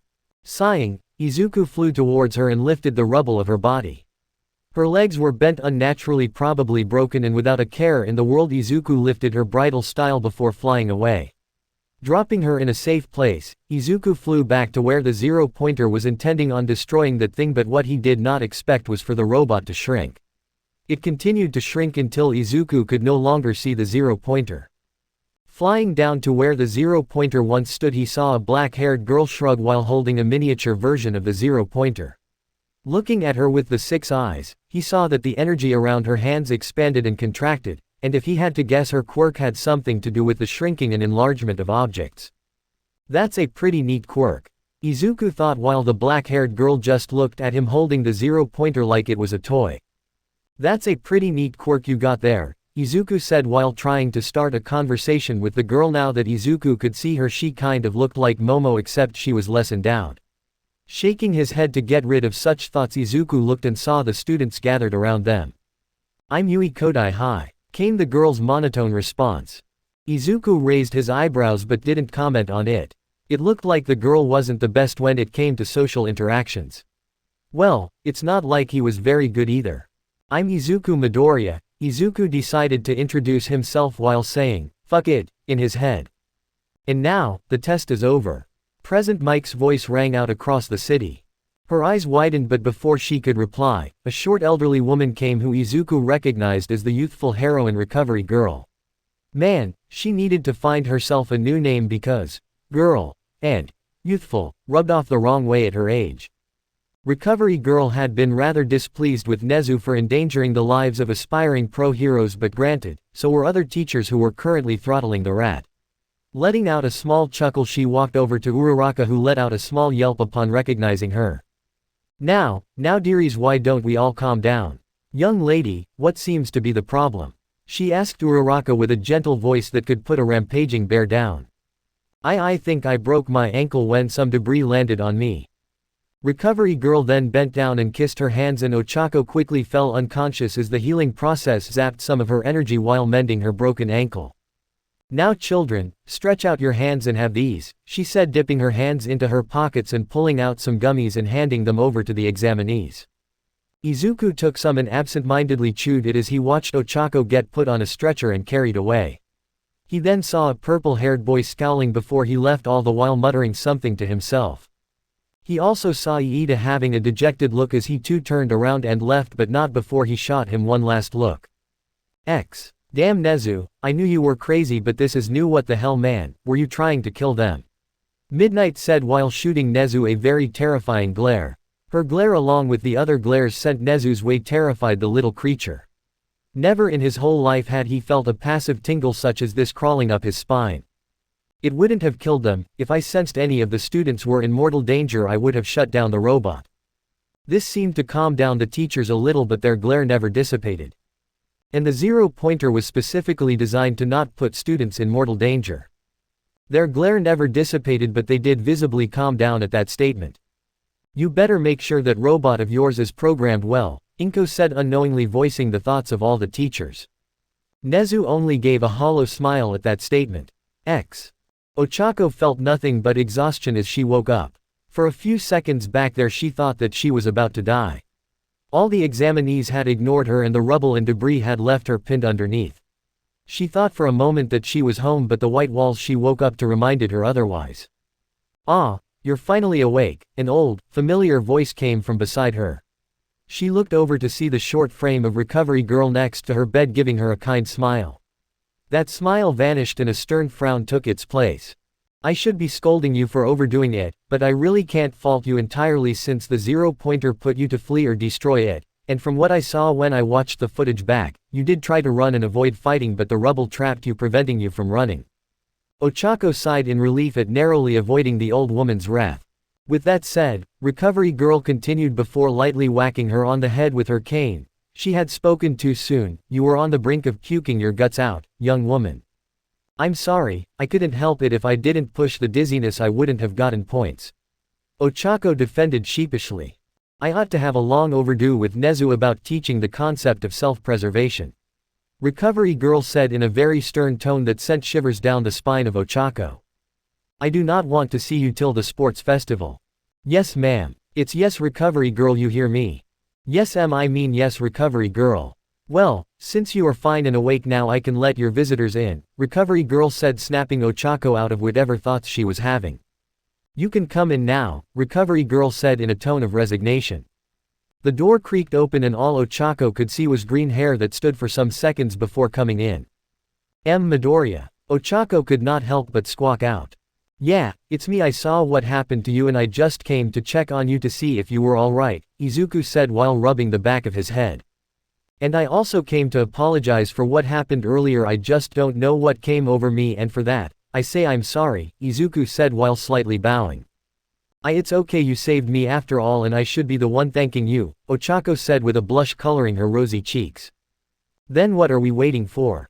I'm Izuku Midoriya," Izuku said, extending his arms for a handshake. She took the hand and shook it nervously, and suddenly the door opened, revealing Inko herself in full costume with contact lenses to cover up her eyes. Izuku did not even get the chance to react as she practically threw herself at him and trapped him in a bone-crushing hug. "Izu-chan, you were so cool," she cried out. "My son is so damn cool. Mom, please air." He managed to wheeze out from his mother's bone-crushing hug.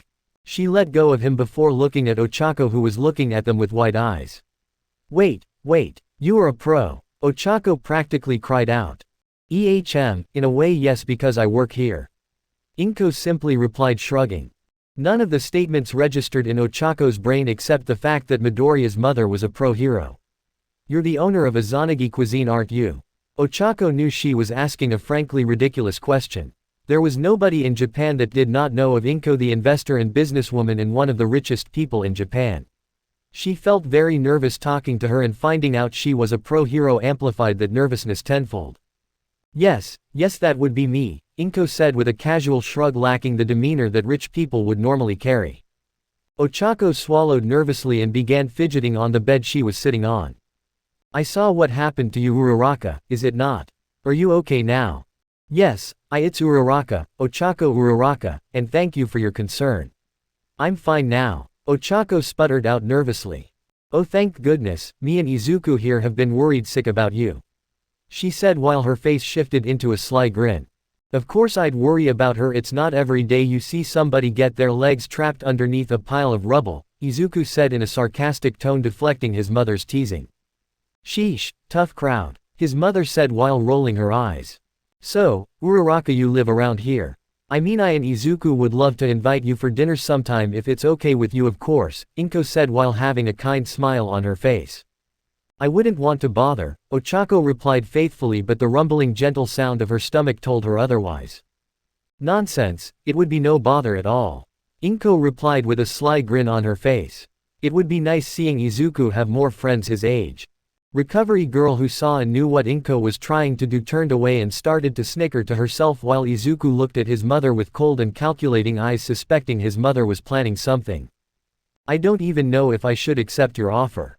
I'm not even certain I passed the UA exam, Ochako said with a somber tone. I'm certain you two passed. In fact, I think you both make a great team. Thanks, that means a lot to me, her expression shifting into a slightly cheerful one. Even though you don't get accepted, which is unlikely based on your performance, I will still get you in. Mark my words, Inko said with a firm tone that left no room for questions or doubt. Mom, aren't you one of the people grading the exams? Why are you telling us? Izuku questioned. They didn't say I couldn't give you hints, and besides we haven't started grading it yet, Inko replied with her trademark smile. So Mrs. Midoriya, what is your hero name and why haven't I heard of you? Ochako questioned with a raised eyebrow. I'm retired now, and when I was active my hero name was Limitless, and I was an underground hero because I was never really one for the spotlight, Inko answered. Ochako, meanwhile, was beyond starstruck. Her new friend was the son of a retired pro who had just offered to help her get into UA if she didn't make it in. And they were just being so chill about it, like they didn't just drop bombs on her. She refused to believe that what was happening was real, but a few pinches to her arm confirmed that it was indeed real life. So, are you coming over sometime for dinner or what? And it's completely fine if you decline, Inko asked kindly, distracting her yet again from her thoughts. Well, I guess I could accept, Ochako replied. Chapter 6 Logical Ruse. It had been 2 weeks since the entrance exam and almost a year since he cleaned Dagoba Beach. And now that he had nothing to do, Izuku sat on his chair with his legs crossed, binge-watching old pre-quirk era shows like Stranger Things and The Witcher when he heard his mother call his name. Izuku, it's here. Lazily turning his head and letting out a tired yawn was all he could muster in response. Izuku, your letter is here. He heard his mother call from the front door. Shooting up, he looked over the couch to see her walking toward him with the letter in hand. Your acceptance letter. It's here, she said, flashing him a grin. Collecting the letter, Izuku took a moment to stare at it, and while some people may have been nervous to open the letter, it wasn't Izuku, as the number of robots he had destroyed was more than enough to get him in, and he was pretty sure he did well on the written test. To him, opening the letter was a formality, as he knew that he had passed the damn thing with flying colors. I am here. As a projection, putting the disc and letter down on the coffee table in front of him, he was taken by surprise when a holographic projection of none other than All Might appeared from the disc. Young Midoriya, I would be the one announcing the results, and I would say, you did pretty well on the written portion, scoring 97%, and while that would have been more than enough to get you a spot in the general education department, it doesn't end there. In the practical, you broke the record set by me, scoring a total of 212 villain points. Damn, I went overboard, was all Izuku could mutter comically. While that alone is more than enough to get you in the heroics course and put you in the first place, what kind of people would we be if we ignored a true hero in the making? All Might said, leaning towards the camera with his smile ever present on his face, and the video continued before Izuku could question any further. We were also looking for a true judge of character. People who would show the markings of a true hero on instinct, and that is why we have rescue points, and you, Izuku Midoriya, have earned 45 rescue points. The camera then cuts to the times during the entrance exam when he saved fellow candidates from being crushed or just helping them in general. With a total of 257 points, I am here to inform you that you have passed the exam with a comfortable first place. It would be my pleasure to inform you, welcome to your hero academia, young Midoriya. The camera then cut again and showed the rankings, with Izuku in first with 212 villain points and 45 rescue points, and Yui Kodai second with 50 villain points and 50 rescue points, Katsuki Bakugo third with 77 villain points and 0 rescue points, Obara Shiozaki in fourth with 38 villain points and 32 rescue points, and Itsuka Kendo in fifth with 45 villain points and 22 rescue points, but one name stood out to him. Ochako Uraraka was in ninth place with 30 villain points and 22 rescue points. So she passed, huh? With that, the projection ended and Izuku could not help the small smirk that his mouth had twisted into, and looking back he saw his mother looking at the table with a neutral expression. Congratulations, was all she said before walking out, like she knew Izuku was going to pass. I wonder if Momo passed, was all Izuku could think, and on instinct, He reached for his phone but decided to call her later, instead putting the phone in his pocket before grabbing his green hoodie on the rack close to the entrance of the house and putting it on. He decided to go to the arcade and play some games as a form of celebration. "Mom, I'm going to the arcade," he told his mom as he did not want her to worry about where he was. "Okay, but come back before dinner, I'm making katsudon," came his mother's reply. Not replying but getting her message, he grabbed his shoes before sliding the door open and going out. Bakugo was having a good day. He had dominated the exam and aced the written test, showing the fucking extras their place. He remembered the thrill, the adrenaline that pumped through his veins as he blasted those robots to fucking bits. He was the goddamn best and nothing would ever change that fucking fact. So when his old hag called him to see his entrance exam results, he walked down the stairs with a certain swagger as he went to open the formality, as he already knew he had passed the fucking exam. The fucking exam was his first to surpass All Might in being the greatest hero this goddamn world has ever seen. So, when the letter from U.A. finally came in the mail, he knew it was simply a formality. He destroyed the most robots in his zone, and the written test was a piece of cake. The envelope contained a disc and a formal letter, so he pressed play on the disc, and a holographic projection of All Might appeared. Now, he was stoked. All Might himself was telling him how well he did. It was the first step on his path to surpassing All Might, and no one would stop him. With a total of 77 points, I am here to inform you that you have passed the exam with 3rd place in the rankings. It would be my pleasure to inform you, welcome to your hero academia, young Bakugo. Now, Bakugo was appalled as the words 3rd place constantly rang in his mind, and he didn't even register when the audio went off and decided to do the most sensible thing and restart the recording and forwarded it to the rankings, where he heard All Might tell him he got 3rd place. No, he did not trash those robots and annihilate the competition just to come in 3rd, right? The projection shut off again and Bakugo's mind was stuck in the simple, almost alien detail of him getting 3rd place, not 2nd place, not 1st place, 3rd. He grabbed the disc again and for the 3rd time restarted and fast-forwarded it to see the rankings and who in fuck's name stole his spotlight, and the name atop the rankings with 257 points was none other than Izuku Midoriya, and second was Yui Kodai with 100 points.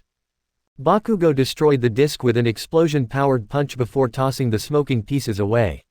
Now he was beyond pissed. A girl in Deku of all people had outclassed him. The future #1 hero. Hell no, this would not stand. He remembered vaguely that Kodai and he went to the same elementary and middle school, but he never took notice of her in middle school thanks to her antisocial personality. And Deku, that fucking bozo, had even while quirkless exuded confidence that rivaled fucking All Might, and his old hag constantly warned him not to get on Deku's bad side, but when he disobeyed his old hag, Deku manifested his quirk and then promptly dropped off the face of the earth for 11 years. He remembered the scolding his old hag and even his old man gave him for trying to teach a quirkless fucker his goddamn place, and then the fucker finally showed up after 11 years and he stole his spotlight. Deku, I am the future #1, you hear me, MOTHERFUCKER, when I see you I'll murder you. Enjoy your fucking victory while you still can, cuz, soon, I will put you in your fucking place. You hear me, you shitty, fucking Deku. Bakugo ranted with an insane gleam in his eyes. What are you screaming up there, brat? Did you fail the exam? Mistuki's voice rang from downstairs. Fuck no, came Bakugo's simple reply. Language. And why the hell are screaming if you didn't fail?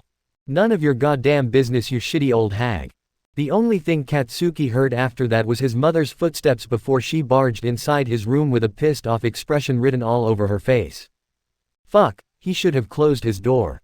Izuku was walking home from the arcade when suddenly his phone started ringing. He picked up the call and Momo's excited voice was all he could hear.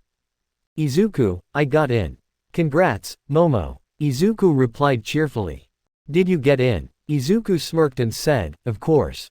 Did you even doubt for a moment that I wouldn't get in? Of course. Who am I even asking?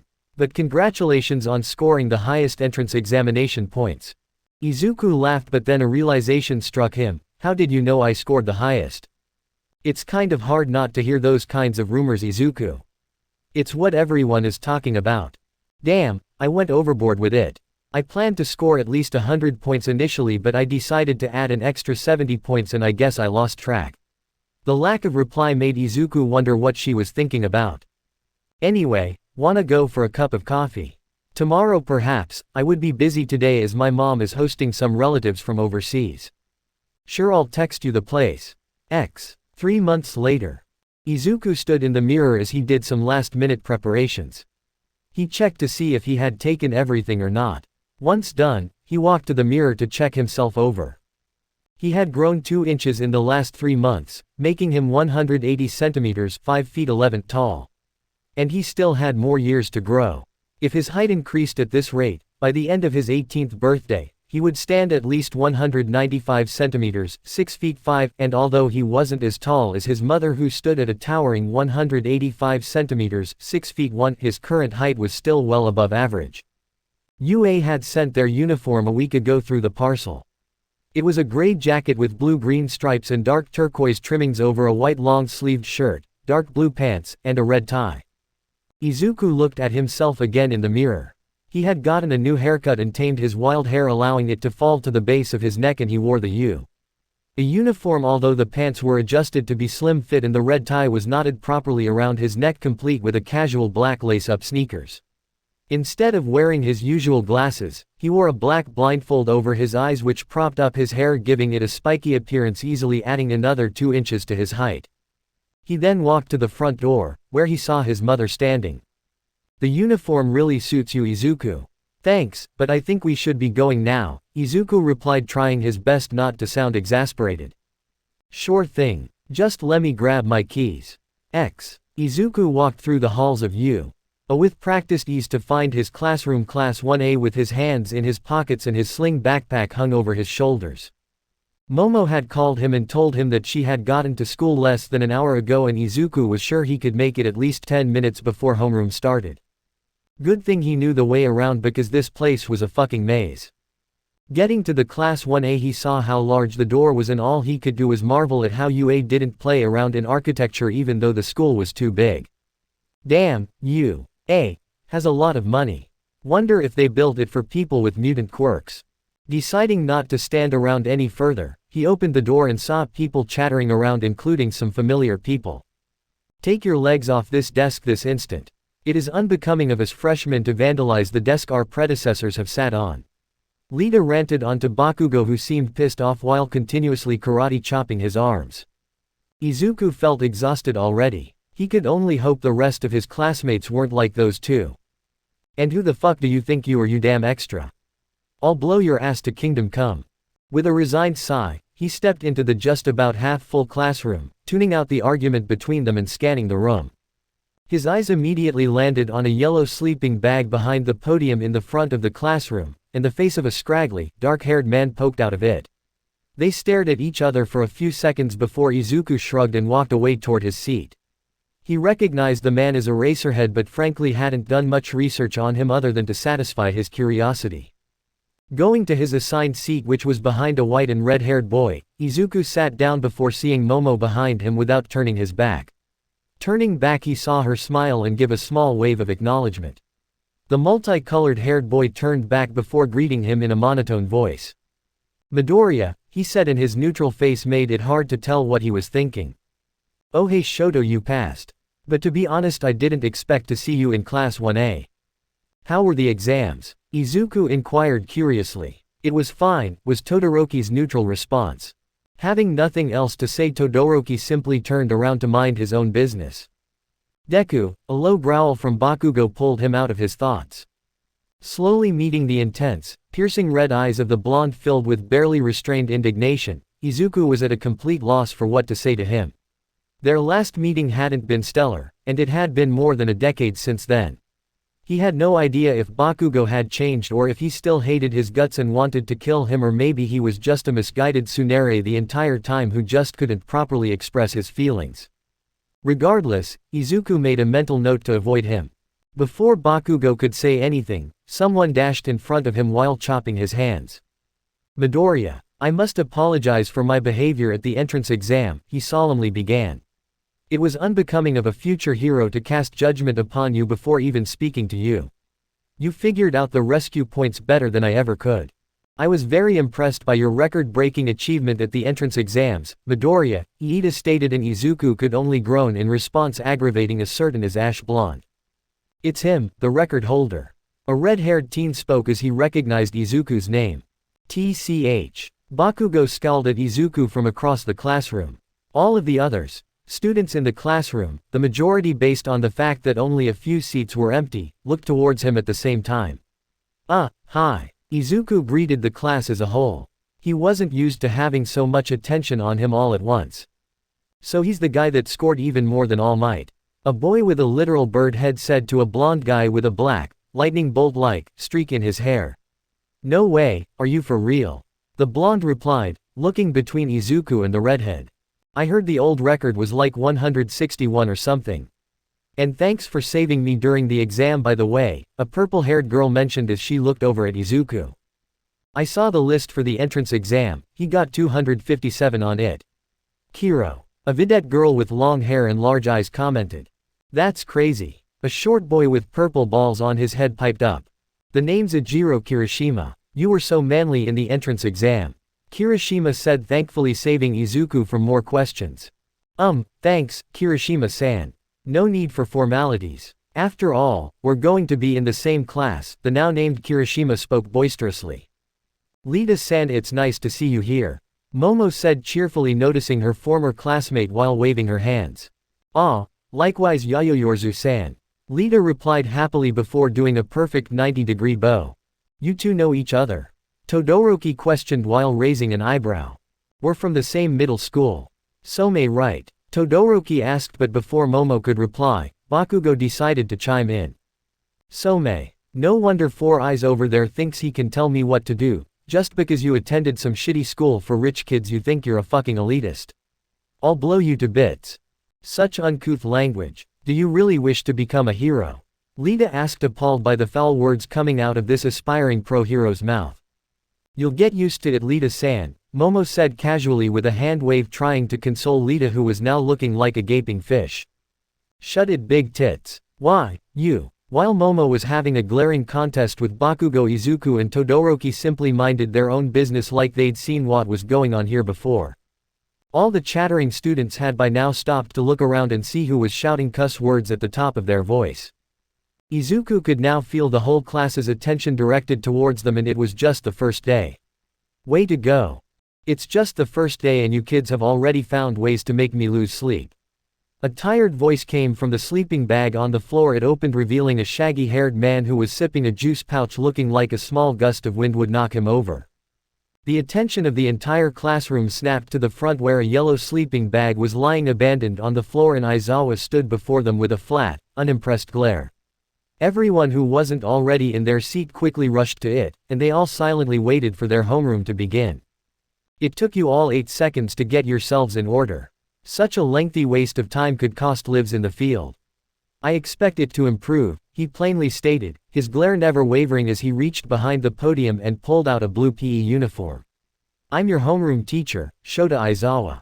Put these on and follow me to the PE fields. The Department of Education mandates that students not use their quirks when conducting fitness tests in middle school, Aizawa began in his signature straightforward manner. It's the height of irrationality. It gives the impression that everyone is equal when that just isn't the case, for better or for worse. Today, we'll be conducting a quirk apprehension test. Murmurs broke out among the students before an orange-haired girl raised her hands. Yes, what is it? Aizawa asked in his usual bored tone. Sir, what about orientation and? Kendo questioned, but she was cut off by Aizawa with a simple hand wave. UA isn't like your traditional school in a lot of aspects, and one of those aspects gives teachers leeway to handle their classes and students however they see fit. Heroes don't have time for inconsequential things like orientation, he answered before shifting his attention to Izuku. Midoriya, you ranked first in the entrance exam. How far could you throw in middle school? He said, ignoring or not noticing Bakugo cringe at the mention of Izuku's name in the first place. 500 meters, give or take. Without your quirk. As I said, 500 meters. 500 meters. The whole class, besides Iida and Momo, exclaimed in fascination. To think that someone could throw that far without even using their quirk. Some even had a look of smug disbelief plastered on their faces. Aizawa, with an exasperated look, pointed at the circle. Right. Walk up to the circle and throw this ball. The pro hero threw a ball at Izuku, which stopped a few inches away from him. Taking the ball, he examined it before walking inside the circle, reinforcing the ball with cursed energy. He took a pitcher's stance before throwing it as hard as he could, but a second away from throwing it, the energy covering his hands flashed black and he threw as hard as he could, kicking up dust in the process. In less than a second, the ball had broken the sound barrier and disappeared from view. Aizawa held up the machine in his hands and a few seconds later the machine beeped, and for a brief blink it and miss it moment his eyes widened, showing surprise before settling back into his tired and bored look. The distance calculator showed 2,509.79 meters. 3 kilometers. Bakugo exclaimed in disbelief. How the hell did you do that? Aizawa ignored Bakugo and said, this is what you are capable of achieving when you use your quirk. Midoriya's score increased multiple times. You all will be going through these simple tests with your quirks. Whoa! A pink-skinned girl exclaimed joyfully. We will be able to use our quirks. This is going to be fun. Aizawa's eyes narrowed dangerously as he stared at the girl. Fun, you say? Aizawa questioned, with the word fun rolling off his tongue like it was an alien word. Don't tell me you were planning on having fun for 3 years here at U. A. Let's make this more fun. Whoever comes in last, he said, flashing his signature grin, would be deemed to have no potential and would be expelled. That's not fair. We just got here, and you're threatening to expel one of us on the first day. Ochako indignantly cried out. Fair? Aizawa scoffed. Are natural disasters fair? Villain attacks on civilians, targeting a hero's family or catching them specifically on their day off, is that fair? There's nothing fair about life or heroics. Take it or leave it. Okay, Aizawa made some pretty decent points, as being a hero wasn't all shits and giggles. Some consequences and risks came with the job. Taking a look at his classmates, Izuku saw Momo and Todoroki looking indifferent while Ochako and Lita had hardened their resolve. The first test was a 50-meter dash. Iida was called up to begin alongside a girl with what appeared to be a frog mutation quirk. He would be lying if he said he wasn't excited to see his classmates' quirks in action. But seeing him practically become a blur across the 50-meter track to finish in only 2.45 seconds was incredible to Izuku. Asui wasn't far behind, coming in at 4.58 seconds. Izuku watched with interest as he saw his classmates use creative ways to complete the 50-meter dash. Ochako lightened her clothes and completed the dash in under 7 seconds, while a fawn-haired girl who ran alongside Ochako completed the race in 5 seconds. He watched as a blonde-haired boy propelled himself with his naval lasers across the track. Bakugo, Midoriya, your turn, Aizawa called out to them. Izuku walked to the track and began stretching, and Bakugo walked next to him, glaring and readying his palms behind him. You think you're so cool, huh, Deku? Bakugo snarled. Just watch as I crush this test and put you and the rest of these fucking extras in your goddamn place. Sure, whatever you say, Izuku replied, not even bothering to hide the irritation and indifference in his voice. Izuku's response only served to infuriate the explosive blonde further, but he didn't retort, deciding to let actions speak louder than words. The moment the signal went off, Izuku used blue for short-range instantaneous movement and dashed to the end of the track, and when he stopped he turned and saw Bakugo lagging behind him before the boy finally used his explosions to make it to the end of the track. Midoriya 0.58 seconds. Bakugo 4.13 seconds. Shock-filled cries erupted from his classmates as the machine declared the time. Bakugo's eyes widened in shock as Izuku walked back to his friends while smirking at their shocked faces. The only people who weren't shocked or showed indifference were Momo and Todoroki. Holy shit, that was like totes fast. I didn't see anything. What's your quirk, pretty boy? The fawn-haired girl who had competed with Uraraka came up to him to ask. Space manipulation, what's your name by the way, pretty girl? Izuku replied, smirking. Utsushimi Kami, she said with a tint of red on her face at being called pretty. Izuku Midoriya, Izuku said, deciding to introduce himself. Your eyes, why'd you cover them? Kami asked, her tone laced with curiosity. I have enhanced eyesight and leaving them uncovered is kind of a pain, Izuku said, pointing towards his eyes. That's, like, totes amazing. The fawn-haired girl exclaimed, her eyes wide and a smile on her face. Thanks, I guess, Izuku said, confused by her over-the-top accent as well as her complimenting his quirk's drawback. So what can you do with your quirk? Is it like the prison hero? Space locker? Is it like rock locker? She asked back-to-back questions with never-ending curiosity. Izuku turned just in time to see Todoroki and Yaoyorozu about to take the 50-meter dash. Yaoyorozu created skates with her quirk which she used to cruise the track in 4.40 seconds while Todoroki used his ice to slide across a second before her at 3.37 seconds. Izuku shrugged at Kami's question before deciding to answer. My quirk allows me to manipulate space for a variety of effects. I can use it to stop, attract, fly, and levitate. Well, you get the point. Wow, that's so lit. Kami replied with literal stars in her eyes. Your quirk is like totes cooler than mine. If Izuku noticed her over-the-top teenage accent, he didn't comment on it. What's your quirk anyway? It's called glamour. I can use it to create images of things that aren't actually there. Like illusions. Yep, like illusions. Wait, are you related to the pro-hero mystic? That obvious, huh? She's my elder sister, Kami said while her face looked like she was lost in her thoughts. Wow, your quirk is cool no matter what anyone says. Utsushimi-san, don't sell yourself short as your quirk while not overly flashy or combat-oriented is pretty useful with stealth missions and with the right application could be a pretty deadly quirk. Thanks, Midoriya, Kami replied now smiling. Please, just call me Kami, no need to be so formal. Greenie. Granny. You know your hair's like totes the right shade of green and it's spiked up like a paintbrush. She said snickering with her hands over her mouth. As interesting as Midoriya's quirk is, we have tests to finish, Aizawa spoke up and the two students snapped to attention.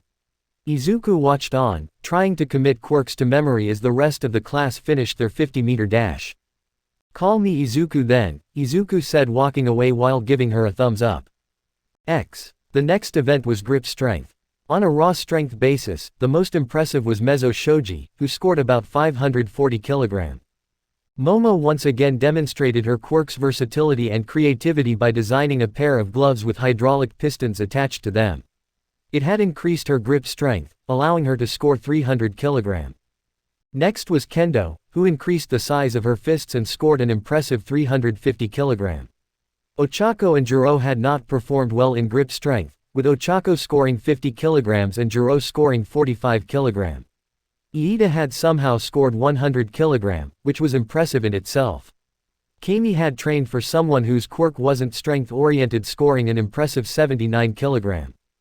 When Izuku's turn came, he applied blue around the device's grip to constrict its space before crushing it completely. The device beeped loudly and displayed 999 kg. Once again, the entire class was shocked by the result. How could someone's quirk be that powerful? The next few events went by with Izuku dominating nearly the whole test, much to the chagrin of Bakugo. During the endurance run, Izuku came in first using Infinity to fly out, running everyone by at least an hour. Momo created an electric scooter and came in second while Todoroki came in third sliding on his ice and Bakugo came in a close fourth propelling himself with his explosions. The frog-like girl had outperformed Kendo, Ochako, and Kami. During the long jump, Izuku was fascinated as he watched Ochako make herself weightless and cross the sandpit in one jump. Another one was the blonde-haired boy who used his naval lasers to propel himself across the pit, and the frog girl crossed the sandpit in one leap.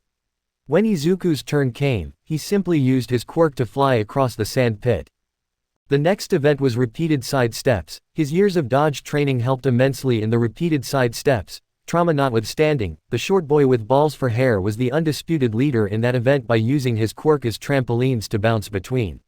The ball throw was next, and Izuku was allowed to sit back as he had performed the event before and watch the others take it. There were only a few standouts. Bakugo unleashed a massive explosion while yelling, "Die!" and was promptly seething that his impressive score of 705.2 meters was less than his score. He watched as Yaoyorozu pulled an entire cannon from her midsection and launched the ball with it. Then, there was Ochako, who just negated the gravity of the ball and tossed it into orbit. Everyone was shocked as the teacher gave her a score of infinity. The only tests that Izuku couldn't use his quirk were the repeated side steps, sitting toe touch, and sit-ups, as he couldn't figure out how to incorporate his quirk in those tests, although he did get a high score. Displaying all of the individual scores would be a waste of time, so here are the cumulative rankings. Aizawa drawled and displayed a holographic list from the device he used to measure their scores. Izuku checked the list and was unsurprising. His name was in first place with Yaoyorozu in second, Todoroki in third, and Bakugo in fourth. Izuku looked further down and saw the name Minoru Mineta in 20th place. The horrified look on the diminutive boy's face said it all, and Izuku couldn't help but feel a little pity at the boy's fate. Passing the entrance exam and entering your dream school only to end up expelled on the first day. Fourth. Fucking fourth. Forget first place, I didn't even get second. Fucking Deku beat me again. The explosive teen was boiling mad. Deku. Izuku looked to his right and saw Bakugo charging towards him like a rabid dog with his palms ready to blast Izuku to Kingdom Come. But upon getting towards Izuku, Bako slammed into an invisible wall. Raising his arms, he tried to blast Izuku but nothing came out, and then what looked like a rope came out of nowhere and wrapped around the snarling Bakugo. Managing to turn his head around, he saw Aizawa looking at him with a pissed-off expression, and his hair was raised with his eyes signaling he was using his quirk. It would do you well to quiet down, Bakugo. You have a good quirk, but I wouldn't lose any sleep over expelling someone like you. Aizawa reprimanded him in a very stern tone before releasing him and restoring his quirk. Thankfully, Bakugo was sensible enough not to try and attack Izuku, as it would put a permanent black mark on his record, but he silently seethed on how Izuku made him look like a fool in front of the extras. What a prick, Izuku thought as Bakugo looked at him like he wanted to kill him. Well, there went the misguided Tsunere theory. By the way, I lied, no one is getting expelled today, Aizawa said, smirking at their shocked faces. It was just a ruse to get you all to be on your toes and try your best. You're all safe. For now, Aizawa drawled out, returning to his usual bored face. The class immediately deflated, the tension leaving them, and a few of the more social teens perked back up to talk amongst each other. Momo couldn't help the tiny little scoff that escaped from her. Well, of course it was. It should have been obvious if you just thought it through, she mumbled to herself. Maybe I should have said something. She mused to herself. No, you're wrong there, Momo. Izuku knew something was amiss. This is the same man who had expelled his students in 2 weeks, claiming they had no potential. What makes them so different? Aizawa-sensei, you've expelled over 150 students in your time working here, including the last semester who you expelled in under 2 weeks, claiming they had no potential. What makes us different? We're heroes in training and we can handle the truth, sensei. Izuku, what are you doing? Momo couldn't help but ask, but she was ignored. Aizawa stared at him, but Izuku didn't flinch. Finally, Aizawa closed his eyes and flashed a smile. All right then, Midoriya. Have it your way. He opened his eyes and glared at Mineta, and said. Student flinched and stiffened up in terror. I was not lying about someone being expelled. In my time here, I've expelled 154 students. Last semester I expelled my entire class in just under 2 weeks.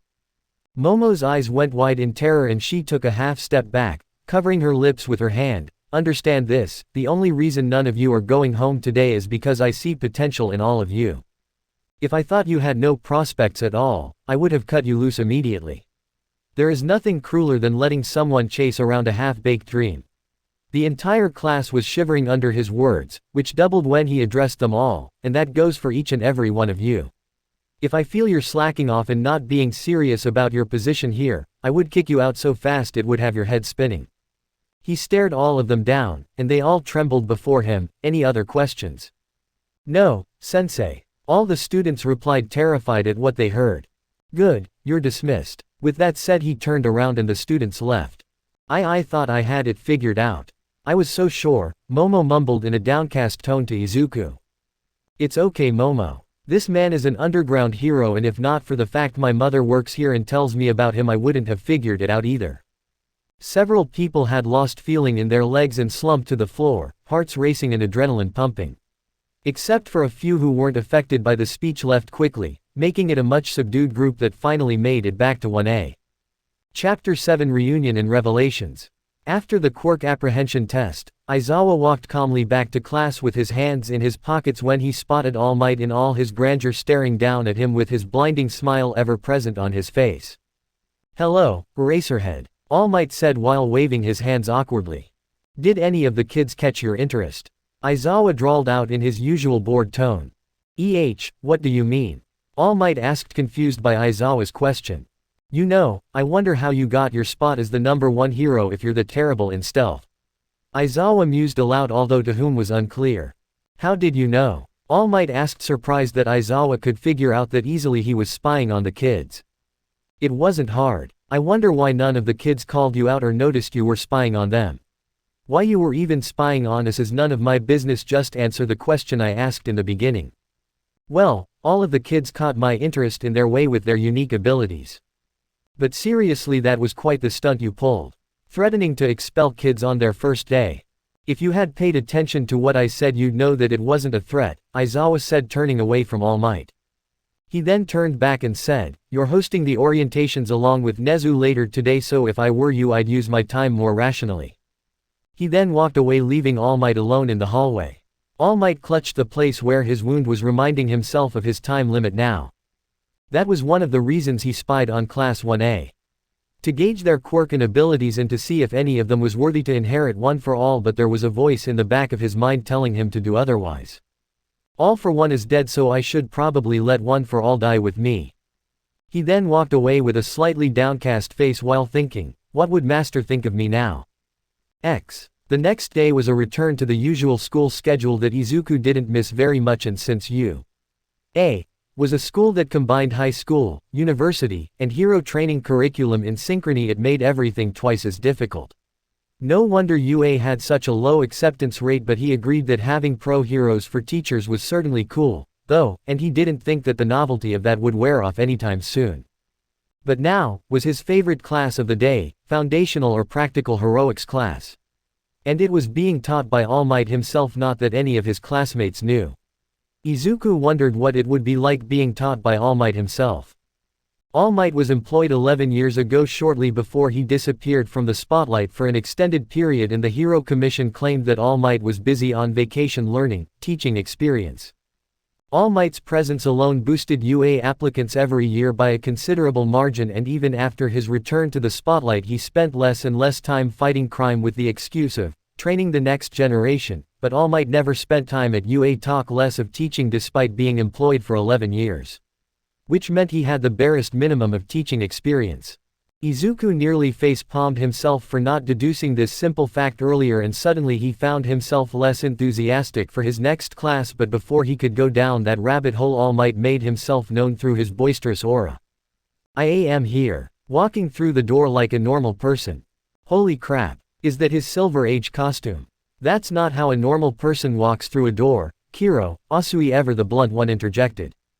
All Might, who heard Asui's statement, rephrased himself saying, I am here. Walking through the door like a weird person. Earning a chuckle from the class. Alright, young zygotes, are you ready for hero training? Please change into your costumes in the locker room and meet me on the ground beta. Izuku stood in the locker room and pressed a button on a wall, and a panel in the wall opened to show a case containing his costume. He grabbed the case containing his costume. He began preparing to change for his first practical lesson in heroics. Izuku sat on a bench and stared down at the unopened case holding his costume. When he first drew up a design at the age of 4, it was heavily inspired by All Might. It even included a cowl with 2 long appendages that were supposed to be reminiscent of All Might's 2 signature locks of hair. As he grew and his hero worship of All Might slowly diminished into something less fanatical, he revisited and completely reworked the costume idea. What came out as a result was a black zip-up jacket with a fairly wide high collar along with slim-fit matching black pants, black combat boots along a black blindfold. When Izuku awakened his quirk, over time many of his old habits started to disappear. His stuttering, his use of his hero analysis notebooks, and his muttering all disappeared, although his muttering still happened in his mind. A characteristic he shared with his mother, who tended to go off on what she called mental muttering. And thanks to his 6 eyes, he no longer saw the use of writing about useful quirks in a notebook when he could decipher them with a simple glance, and since his quirk offered him the ultimate defensive and offensive power, he became less creative for flashy costumes, instead opting for stealth. After getting dressed into his costume, he started to make his way toward ground beta, noticing someone begin to walk in step with him. "Ya know, I was expecting a bit more creativity from the record breaker," a blonde person with a lightning streak on his hair playfully commented. He was Kaminari, he believed, if he wasn't mistaken. From behind his blindfold, Izuku's eyes twitched at the mention of the record breaker before responding, "My quirk provides enough protection. Adding any other thing would only be overkill." "Nice costume by the way," Izuku said half-heartedly, referring to his simple costume of a plain white t-shirt, black joggers, and a jacket with white outlines resembling lightning bolts. It's as plain as they come, Kaminari said lazily referring to his costume. Nice costume. Though I was expecting a bit more color, Ochako chirped behind him. Thanks, and I can see the space motif you were going for. Ochako beamed at the recognition, and then her smile faltered a bit. I'm glad you noticed. I wanted something a little more puffy, though, sorta like 13's suit.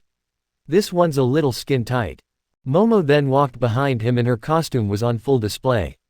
It was a red skin-tight zip-up bodysuit with a yellow utility belt, futuristic white combat boots and forearm bracelets. I must say, Izuku, you choose practicality over impact, seems like a truly wise decision. I wish I would have thought the same. Although it is a nice costume. But I thought you'd be going for something like your mother's costume. Momo said, walking beside him while eyeing him playfully. Well, my mother's costume isn't my type. I dunno why she even included the gauntlets, and speaking of gauntlets, Izuku said, pointing towards Momo's bracelets, what exactly are those for? Costume, Auntie Inko is a fucking pro. Was the thought of Bakugo, who happened to have overheard their conversation. Oh, these are just a digitalized version of my Yaourictionary. Momo said, smiling like a kid showing off their toy. Yaourictionary. Isn't that the chemistry notebook for your formulas?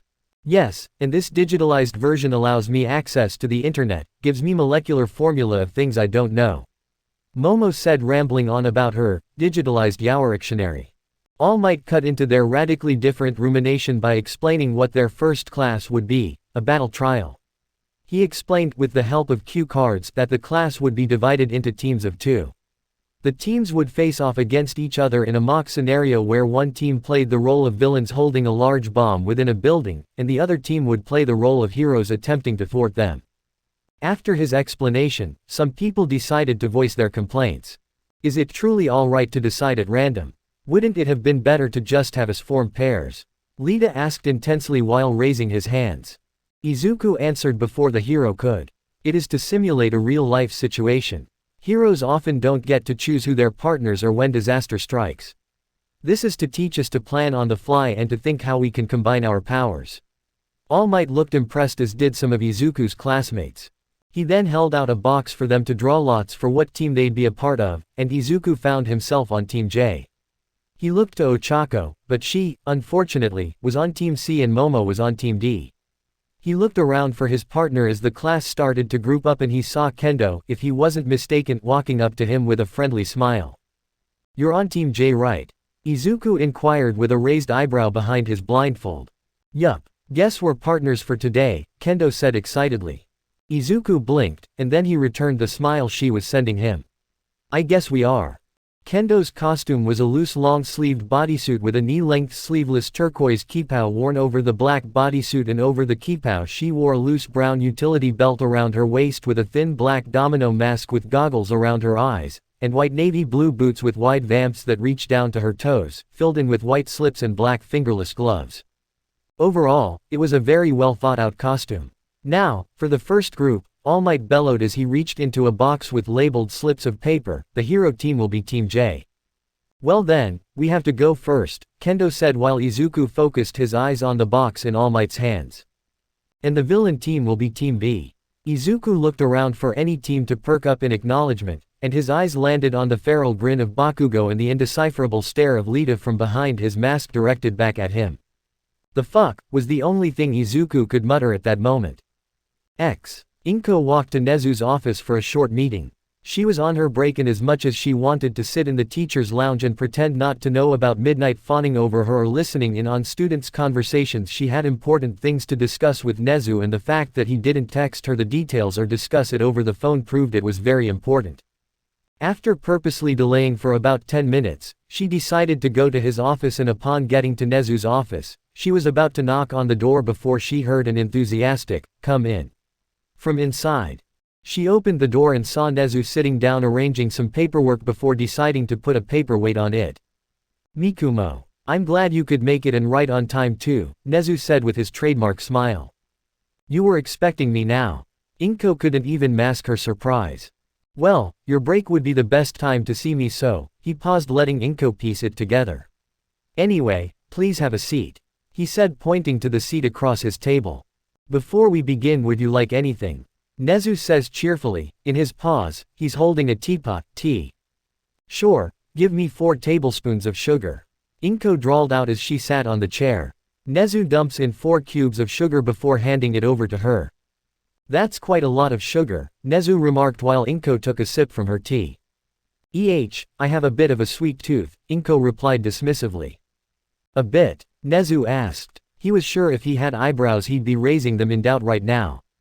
Deciding to ignore that and go straight to the main issue, he brought out an envelope with a red seal on it before handing it to Inko, who took it and opened the envelope. Is this about the MLA? Inko asked while bringing out the contents of the envelope, which was a bunch of pictures. Yes, I have found a new lead, and from what I've seen it seems war may be coming sooner than anticipated, Nezu said in his usual predatory tone. Inko brought the contents of the envelope to eye level, which was a bunch of pictures of men in suits meeting with each other and shaking hands, and a news article that reported about increased degenerate presence in Deku City. What are these for exactly? Inko asked suspiciously, unable to completely decipher the connection between the article and the pictures. There has been increased degenerate presence in lately, not enough to draw suspicion but enough to come to a few conclusions if you read more than what is between the lines. Isn't this the CEO of degenerate in this picture? Inko inquired, pointing to a picture of a plain middle-aged man in a suit shaking hands with a blue-skinned woman in a picture. Yes, I would also like to believe that is him, not to mention the increased amount of organized villain raids as of late. And the villains who have quirk supremacist views all had support tech rivaling that of heroes, and all of these point towards degenerate, Nezu explained with a voice that was a far cry from his usual chirpy voice. So, you're saying that degenerate is supplying quirk supremacist groups with money and technology to fight heroes? Inko asked, dropping the pictures on the table. I would believe so. Can we? Inko asked, hopeful that the Hero Commission would put an end to the resurging MLA by performing a small-scale raid on Deku City. No, Nezu said as if he read her mind, dashing away any small shrill of hope within her. Degenerate is a support company that is worth trillions of yen and with a fortune worth of investment in foreign countries such as China and the United States. Attacking them with a head-front strategy would put Japan's economy into jeopardy, and we may be risking the ire of the foreign countries by crippling degenerate. So, what can we do? Inko asked. There's nothing we can do now except gather a war council and keep our spies in Deku on the low, Nezu solemnly responded. You know, it's cracks like this in quirk laws that allowed organizations like this to form in the first place. Back when I was in America, everyone could use their quirk as they pleased just as long as they don't hurt anyone with it or use it for vigilantism. Inko perked up, replying to Nezu's solemn statement. That is exactly why taking down the commission is next on my list right after the MLA, but regardless, it is only going to get harder going forward. Why do you say so? Inko inquired curiously. Their ideals. If they are a quirk supremacist group whose goal is to overthrow the government and authorize free quirk usage and nothing more, then they'd be much easier to deal with, but if they are a group charismatic enough to draw large amounts of people to their side while preaching about the shortcomings of the government, Nezu paused again to let things sink in for Inko to digest. It would plunge the country into a civil war which it is not ready for, while putting whoever comes out on top with an undesirable outcome. Either way, we can't let Japan plunge into another civil war. It would not be good for the overall stability of Japan in the long term. A long silence fell over them before Inko decided to speak up again. Anyway, moving on from that topic, I want to tell you that after this year I'd be resigning, Inko said while putting up her trademark smile. You'll what? Nezu asked, surprised by this revelation. I'll be resigning, my work schedule has grown too busy for poor Nita to handle. Well, this is certainly shocking news, but I suppose it can't be helped, Nezu said, putting up his trademark smile again. How did you even manage your lofty schedules? Nezu wondered aloud. I guess having a good PA helped with that, and also but going on trips overseas with no fee charged while also having a profitable salary may have something to do with her agreeing to handle meetings on my behalf, but my schedule has become very hectic lately. Well then, at least you told me ahead of time, so by the time comes you'd submit your resignation letter to me as well as announce your resignation to the students. Well, that seems simple enough, but if you'll excuse me now, I would like to take my leave, Inko said, standing up in preparation to leave. Of course you can leave, and with that, Inko walked towards the door, opened it, and walked out. When she was gone, Nezu went back to his paperwork, letting out a long sigh in the process. Kendo and Izuku stood outside the faux building with Izuku putting the ear-comm device in his ear and Kendo trying to memorize the building's blueprints before she decided to break the silence between them. "So, what's your business with explosive ass?" Kendo asked while memorizing the building's blueprints, not even bothering to mask her dislike of Bakugo's behavior. "Explosive ass?" Izuku asked, shocked by the nickname, and Kendo simply shrugged before he decided to answer her. "We were friends," Izuku simply said. "You were friends with that guy?" Kendo asked with her mouth open like that of a gaping fish. "Like, I mean, that would explain why he calls you Deku and all, but what have you done to him that he hates your guts?" "Some perceived inferiority complex, I think, but we can still make this work in our favor," Izuku said thoughtfully. "Bakugo hates my guts and I am 100% sure he'd abandon the objective in a heartbeat just to pursue his vendetta with me." "So, you've got a plan?" Kendo asked with her lips moving upwards into a smirk. "Yup. But before I start, tell me more about your quirk." So, that useless Deku thinks he can beat me, because of his shitty-ass quirk. That bastard thinks he can look down on me. I'll show him. I'll be number one. So, do you have a plan in mind? Lita asked while checking out the bomb. "Yeah, I got a plan alright. I'm going to take on that shitty nerd and teach him his place. I don't care what you do, just stay out of my way." Bakugo snarled at poor Lita. "Bakugo-san, that is not a plan. If we don't plan, Midoriya-san and Kendo-san will outsmart us." Iida ranted on karate chopping the air, but of course, he was ignored by Bakugo, who was hellbent on taking Izuku on. While Katsuki was having his internal monologue, Lita was looking at his rage-filled face with worry. That wasn't the face of a hero. But he decided to ignore it in favor of moving the bomb. As soon as All Might announced the beginning, Bakugo plugged in his earpiece and used explosions to launch himself towards the entrance. Not caring what his teammate did, Lita just looked after him in worry before resigning himself to his fate. Bakugo was now walking, having decided that conserving strength was his best bet. He searched 3 stories so far, and yet no signs of Deku. And it was starting to piss him off. Constantly ready to blast something or someone on his way, he finally found his target. Izuku was at the end of a long hallway, standing with his hands in his pockets. "As I predicted, you've come after me. I must congratulate you, King Explosion Murder, you took less time than I expected." He wasted 0 time responding, instead opting for a full-scale charge. Izuku's face remained the same. But Katsuki noticed the expression on his face. Something only someone who knew him well could. It was pure, unashamed smug. Like everything was according to plan. Katsuki feinted, starting with a right hook, and then attacked with a left, but Izuku was already out of the way, executing a shoulder throw. "Gotta admit, you surprised me, Katsuki. You usually start with a right. Trying to catch me off guard, weren't you?" Bakugo, who was seeing red, only wanted to beat the ever-loving shit out of Deku. "Shut up, you blindfolded bastard," he screamed and launched an explosion where Izuku's face was. But unfortunately for him, like the other times, the explosions failed to hit him. "It just doesn't make sense," Bakugo whispered mostly to himself. "Is Deku stronger than me? That just can't be possible." Bakugo, still having some combat sense left, knew his explosions weren't going to hit Izuku, decided to put some distance and continue firing explosions from range, hoping to overwhelm him. But Izuku plowed through the explosions before punching him in the gut. He doubled over in pain and spittle was sent flying out his mouth as he barely prevented his soul from being ejected from his body. He was forced to retreat, holding his stomach as he could not take that kind of punch again. Damn it. How is he so fucking strong? And fast? How is he better than me? Katsuki was forced to weigh his options. But just then he received a signal that his gauntlets finished charging. A grin crept on his face. He just got a game changer. Alright, you shit-faced Deku. Think you're some hot shit now because you have your shitty barrier. I'd like to see it withstand this. He jumped backward to create some distance and prepared to pull the pin. Young Bakugo, cease this immediately. This could kill him, spoke All Might through his earpiece. Not if he moves. He smiled and pulled the pin. A humongous explosion rocked the entire building. Katsuki was squinting his eyes, but even he could see that Izuku had no intention to dodge. And that made Bakugo rethink the whole thing.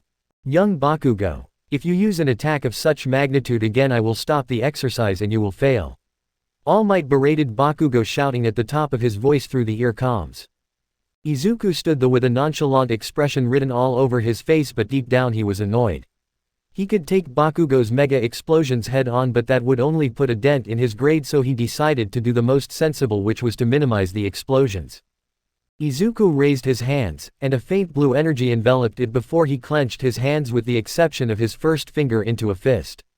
A blue ball of energy appeared on the tip of the Izuku's finger, swirling, compressing into itself, into a void of nothingness. Technique amplification lapse, blue. Izuku whispered, and his quirk responded by creating a void in space. Reality forced itself to correct by pulling in all surrounding matter. All the fiery explosions created by Bakugo decreased in scale and magnitude as Izuku's sphere absorbed it, increasing to the size of a baseball before Izuku stopped to look around. He had countered Bakugo's mega explosion, leaving the boy beyond dumbstruck as he stood there, although the whole hallway was severely burned and nearly everywhere was covered in soot and dust. "Is that all you can give me?"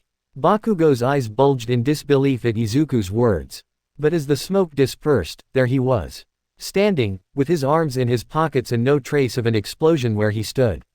Katsuki was too shocked to even register the capture tape wrapping around him. But it is hard to ignore All Might, especially when he's screaming into your earpiece. Both villains are captured. The hero team wins. That knocked Bakugo out of his stupor. You were toying with me the entire time, weren't you? Izuku stayed silent, but that silence spoke volumes. Katsuki felt rage bubbling inside him. He should be the winner. He should have murdered the shitty nerd. But, if Deku truly was stronger than him, there was only one thing left to do. You bastard. This is nothing more than a fluke. Yes, I am the number one. It doesn't matter how hard you train Deku, because I'll still be head and shoulders above you. You hear me? It doesn't matter. Because no matter how high you climb, I'll always be above you. And I will climb even higher than you ever will. You hear me, Deku? But as Katsuki turned towards his newly self-proclaimed rival, he was walking away, not even caring. Stop ignoring me, asshole. Bakugo screamed before promptly falling into the bliss of unconsciousness. Midoriya, what the hell happened down here? The voice of Kendo shouted from the hallway as she ran to meet Izuku, stopping and standing above Bakugo's captured form. Kendo, he asked in confusion, I thought you were looking for the bomb. I already captured the bomb when I felt that massive explosion, and I figured you might need help, she frantically reasoned. Well, you came at the right time. Everything on my side went according to plan, Izuku explained as he flashed a grin at Bakugo's unconscious form lying on the ground. I take it my plan worked perfectly? Izuku asked. Yeah, but I was only that fast in defeating Lita because… Flashback, a few minutes earlier. Iida, who had given up on communicating with Bakugo, stood admiring the texture of the bomb as he watched intently for any movement while ranting on about the gall of Bakugo's behavior. What a mouthy miscreant. He refused to work with me and he expects me to guard the bomb by myself. If Midoriya-san comes here, I cannot get past his infinity, nor can I defend and attack at the same time, Lita ranted on, but unknown to him, Kendo stood behind a pillar listening to him. And now because of him our chances of success are low, Lita finished before taking a deep breath to motivate himself again. Tenya Lita, the heir to the Lita family and future Ingenium, should not be caught moping around just because of an uncooperative teammate. I will go beyond and overcome all obstacles sent my way. They were supposed to be heinous villains, right? Maybe I should embrace my villainous side, Iida hummed thoughtfully. Right, that's it. I must embrace my inner villainy. Yes, I shall be the epitome of evil. Bwahahaha. PFFFT. Iida, blushing with embarrassment underneath his helmet, snapped his head towards the entrance. He had forgotten to keep his attention towards the entrance. Who goes there? Reveal yourself. Kendo, fighting her laughter, walked from behind a pillar. Dude, we all know it's you, there's no need to put on that cringe act of villainy, Kendo managed to wheeze out between bouts of laughter. Stop laughing. I am evil, Iida insisted. That seemed to make Kendo roll her eyes, laughing. Iida felt an eyebrow twitch at that. Maybe he had to do something only a villain would do, but what? Oh, right, it was time for a monologue. He could get some time if he did that, right? Ha ha, laugh to your heart's content, hero, but you won't stop me. For you see, I have prepared myself for this very encounter. I have removed any objects that may have served against me. Moreover, this room was strategically chosen to maximize my movement. Iida boasted. Thankfully, Kendo simply stood there, watching. Iida raised an eyebrow. Why wasn't she running at him? It all looked like a distraction. Cautiously, he paced around, looking behind the pillars of a bare gray room. Where is Midoriya? He wondered. He is distracting Bakugo, Kendo innocently replied.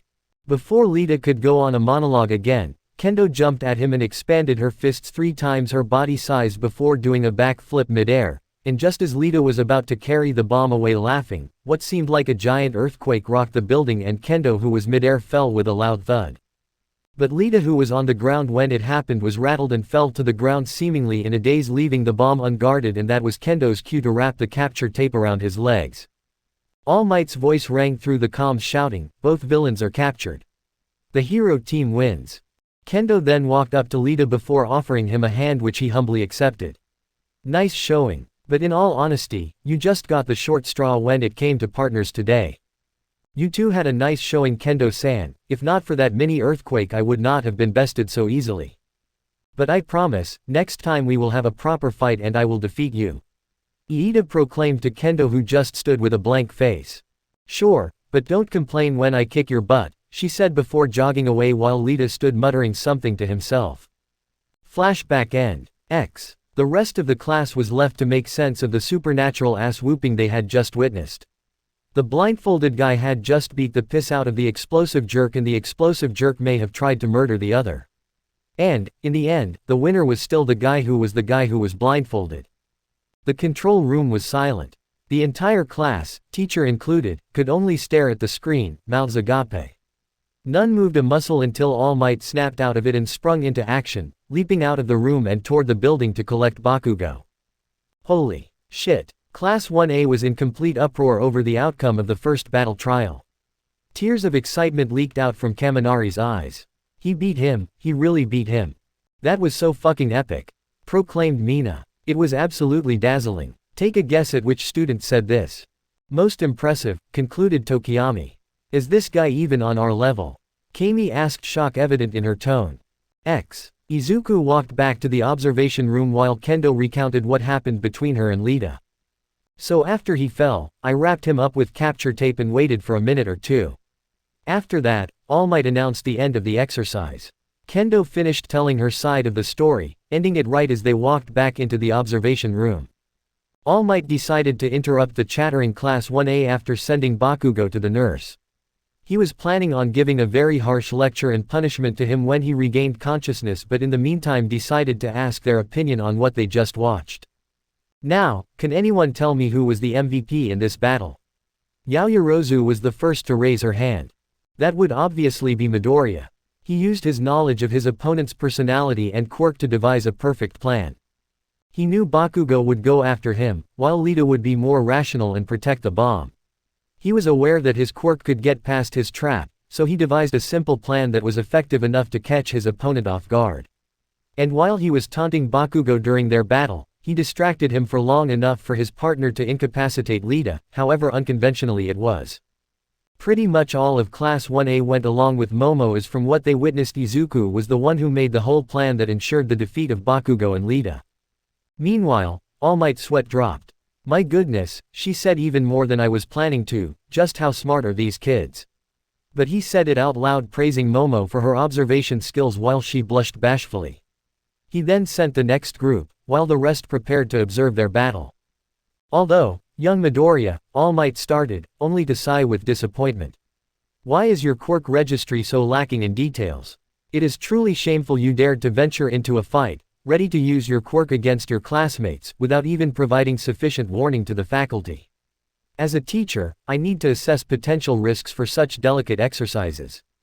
Izuku knew why his quirk registry was as vague as possible, only listing space manipulation and giving as little details of it, leaving whoever was looking at it to go theorize and figure out the full extent of his quirk. Although, if your quirk is what I think it is, you could have ended the battle before it even began. Why did you choose to drag it out using your quirk as little as possible? As a result of this, I would deduct points from you, not enough to fail but to serve as a warning for next time. All Might finished his assessment before turning to the observation screen. But All Might's criticism about dragging out the fight was 100% true. He could have used Lapse Blue to pull Bakugo towards him before knocking him out, but no, he just had to let the fight get to that level for no apparent reason. Izuku sighed, taking All Might's criticism to heart. Momo walked to him before putting a hand on his shoulder and offering words of encouragement. I still think you did great, Izuku, but we just have to learn from our mistakes. It's why we are here after all. Thanks, Momo, was all Izuku could manage before he turned his attention to the observation screen. Chapter 8, Calm Before the Storm. Bakugo felt like utter crap. He had a killer headache and his body was as sore as all hell, but the real casualty was his pride. His pride had been beaten, flogged, and covered in shit and piss, before being paraded through the public square for the shits and giggles. In other words, he was not feeling good, physically or emotionally. He had been nothing short of embarrassed in the battle trial by Deku. He couldn't land a single blow on Deku when he was using his quirk. Deku easily countered his attack and put him on his ass again even when he wasn't using his quirk. Deku danced around him and put him in his place, and he made it look easy while he was doing it. And his last words insinuated that he was nothing but a warm-up. That fucking hurt. Not only did Deku surpass him over the past 5 years, but he wasn't even second to the fuckhead. He wasn't even sure if he was third, who fully know what Big Tits was capable of when shit got serious. He winced, and his hand went up to cradle his stomach. He had no idea what the hell hit him, but it left him with the worst stomachache he had ever experienced. It was the maraschino cherry on top of the horseshit sundae of the day. How's your gut, young man? The voice of an old lady piped up beside his bed. It feels like shit, he murmured. I'm not surprised, she remarked. Getting the equivalent of a golf ball slammed into your gut will do that to you. Recovery Girl remarked sarcastically. He growled as he remembered the beatdown he had received at Deku's hands. You don't get to be bitter, boy, she scolded before walking and plopping down on her seat. Just look at what you did to the training ground today, she said before bringing up a picture on her computer showing a picture of a severely burnt hallway causing Bakugo's eyes to widen in slight shock. I'd have ripped you a new one for your comical level of recklessness that could have gotten yourself and others killed or seriously hurt, but someone else is waiting outside to speak to you first. And anything I say would either be redundant or much nicer than what you're about to get, Recovery Girl huffed before turning back to her computer screen. Who the hell wants to talk to me? He muttered lowly to no one in particular.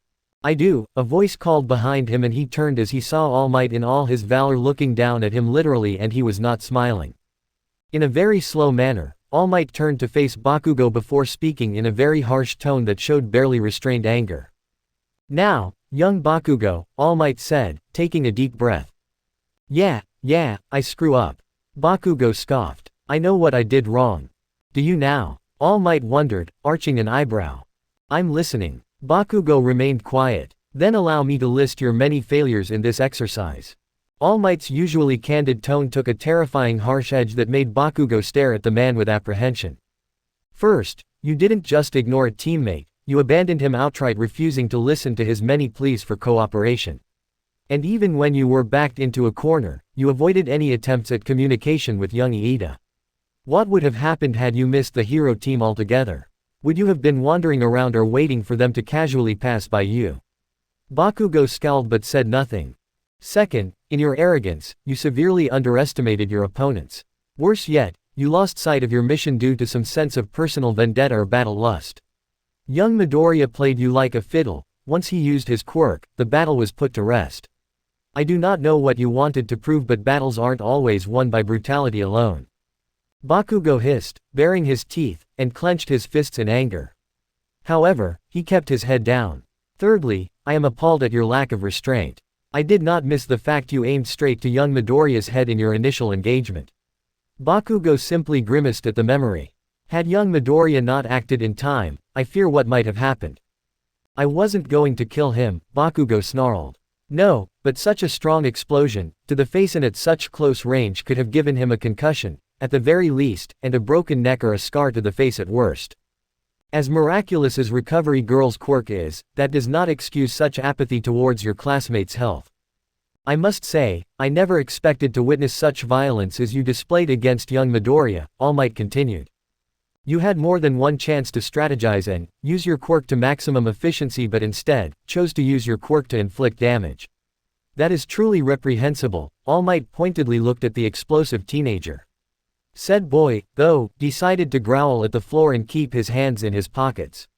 As much as Bakugo tried to give off a dismissive aura, All Might could tell he was on the brink of exploding.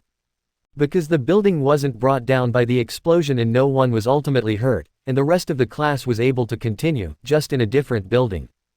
That was your only saving grace, but you still knowingly tried to commit grievous bodily harm on fellow students during a training exercise, successful or not. This conversation is only happening right now because of Midoriya sensibly deciding to reduce the damage caused by your cataclysmic explosion, and the fact that this is your first training exercise just saved you from a one-way ticket to the villain rehabilitation program at Ketsubutsu Academy. Oh, was all he could say in response. And from now on you'll be sitting out every heroics class until the sports festival at the bare minimum, and you'll be on a probationary period for the rest of the semester in which you will be seeing Hound Dog for compulsory therapy, likely for the foreseeable future. If you do something like this again, even the slightest misstep, and you'll be lucky to land in general studies. Bakugo felt his stomach plummet to the depths of his sphincter at his punishment combined with the Antarctic glare he was receiving. After finishing his rant, All Might decided to leave him with some parting words to remember. A hero, no matter how powerful, should always think of how best to use their powers to save people, and with that said All Might gave him one last pointed look and left, leaving Bakugo to think over some things. Izuku hummed an unknown tune as he weaved through the halls of UA with ease, and he mentally recounted what he knew of his classmates so far. Mina was too cheerful and didn't know the meaning of personal space. Lita acted like someone with a giant stick up his ass. No surprise there. Kirishima always went on and on about his manly crap and also didn't know the meaning of personal space. Kami went out of her way to speak in that ridiculous teenage accent, and Katsuki was, well, Katsuki. Now, if anyone told Izuku that he'd be having such a low opinion of his classmates about 6 years ago, he'd have laughed in the person's face. After all, he was the same person who was able to keep toxic people like Bakugo at his side, but as his mother's affluence grew over the years, he met many people who only wanted to be friends with him because he was handsome, rich, or just wanted to dickride and worship him, and as a result became disgusted, cutting off friends. And at a point in his life Izuku could say he was much colder than Shoto ever could. It was only recently, thanks to his mother, that his social skills started to perk up, and even then, he'd sometimes lose control and coldly dismiss or ignore his classmates. His first conversation with Uraraka is a prime example. And that was one of the major reasons why he was friends with Momo. Not only was she beautiful, but she also didn't have any tics that would drive a person off, and despite the fact she was from an affluent family, she didn't have the typical snobbish, stuck-up attitude you'd expect from someone of her caliber, and the fact they both had the same background, both being from a rich family and wanting people to like them for who they are and not what they have, they became instant friends, and the fact that she was beautiful and smart was definitely a bonus. Shaking himself out of his musings, he adjusted his blindfold as he began to remember what happened at the gate. Now, Izuku was by no means someone who could be easily agitated. Even Katsuki's shenanigans became something he could barely call a minor inconvenience. But what he really hated was being the center of attention.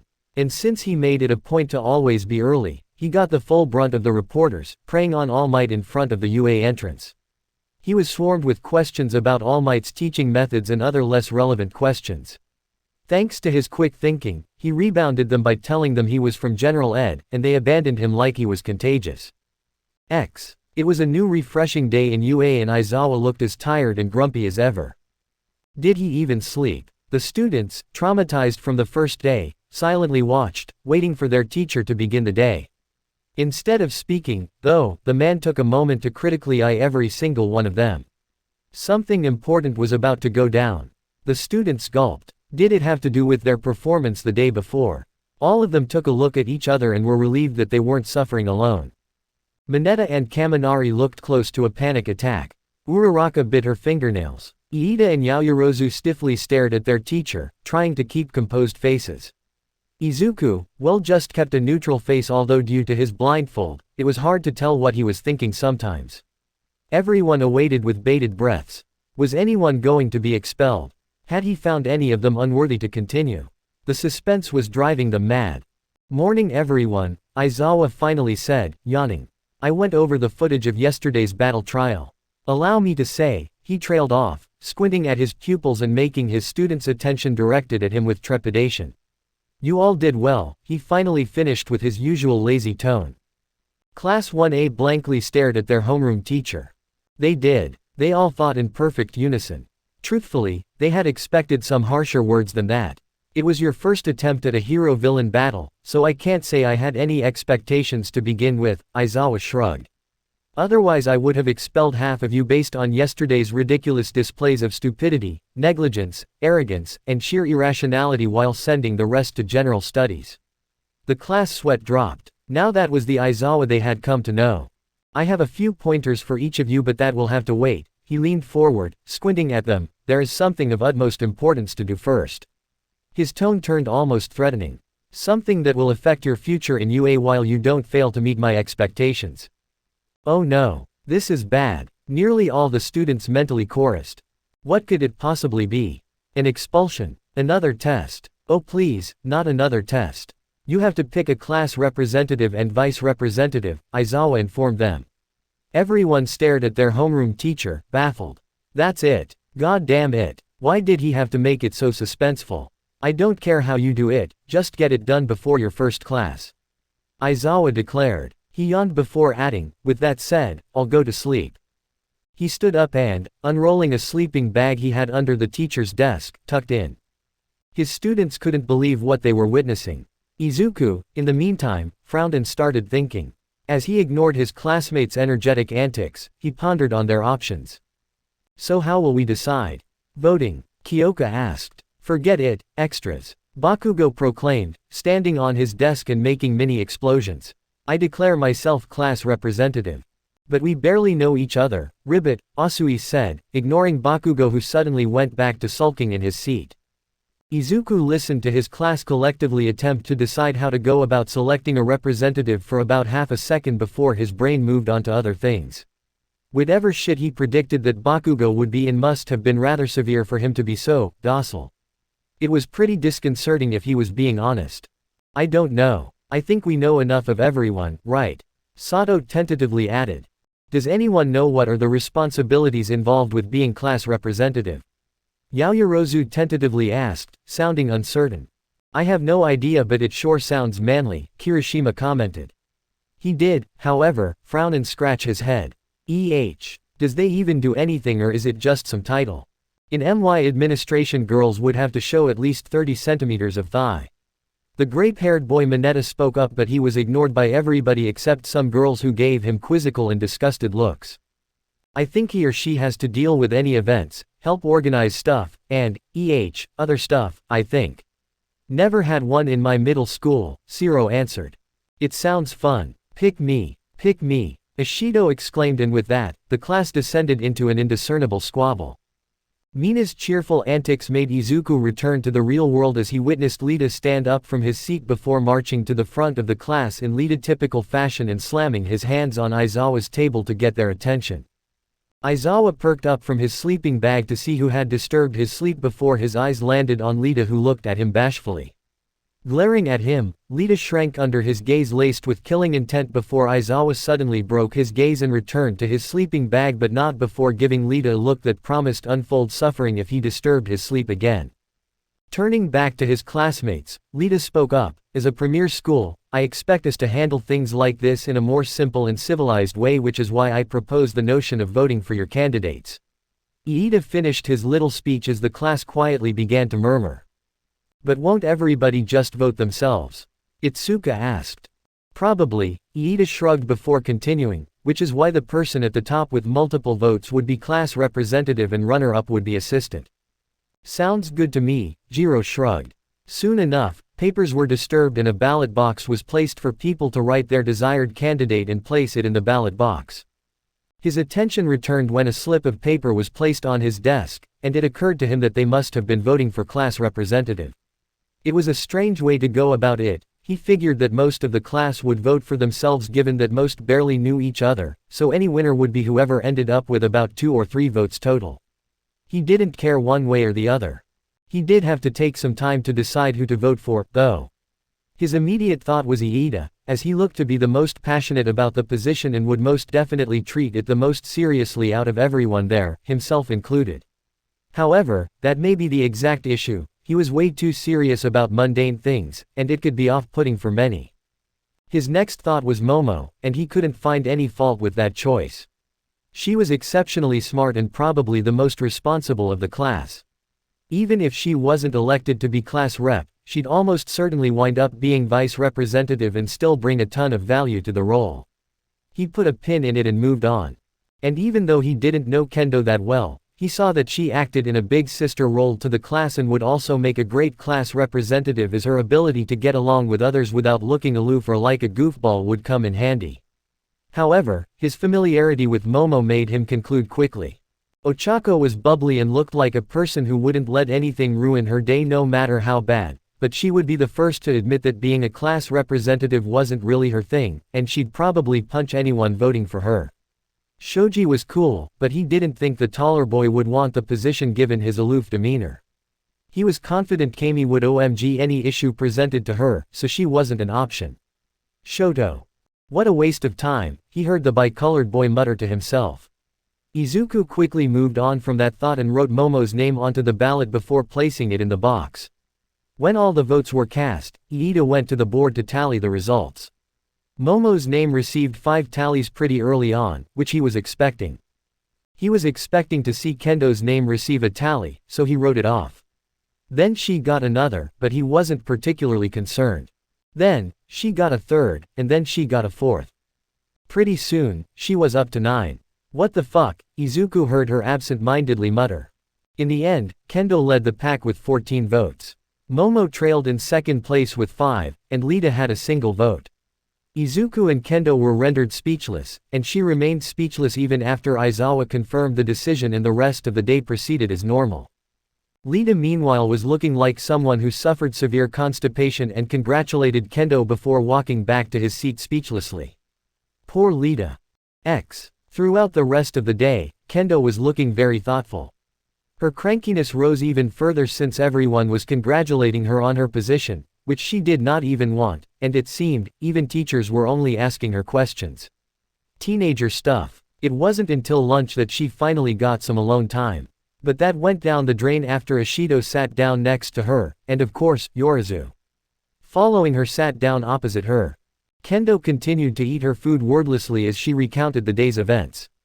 And even though she wasn't wet behind the ears when it came to a responsibility such as that, it still felt disconcerting honestly. She was brought out of her thoughts when she saw Mina poking her lobster with a chopstick.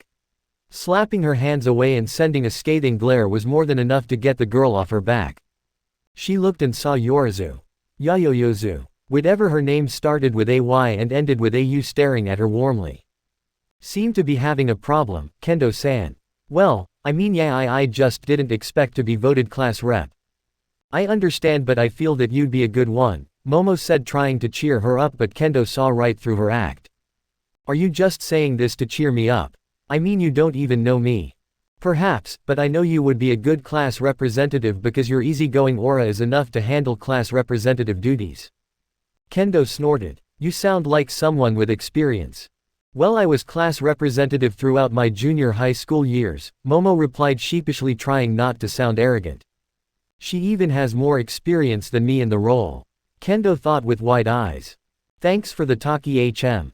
Kendo blushed bashfully looking at a snickering Ishido for answers. Yaoyorozu, Momo replied. Well, I think that's enough of your class representative bullshit, like I mean who cares about class representative I never had one in my middle school, Mina replied shrugging. I heard such activities give you leadership experience Ishido-san. What's with the san, I'm feeling like my mom now Yaomomo, Mina said in a mock-hurt voice. What, Yaomomo? Come on Ishido, Kendo said about to start scolding her until Momo spoke up. It's fine Kendo saw, Momo said stopping herself from saying, san, again. I like the nickname, Momo said going back to eating her food. Yeah, seriously Yaomomo your surname is a tongue twister, Mina said pouting from the murderous glare she was getting from Kendo. It's fine. Yaomomo is fine with me, Momo said with a sigh somehow not taking offense to what Ishido said.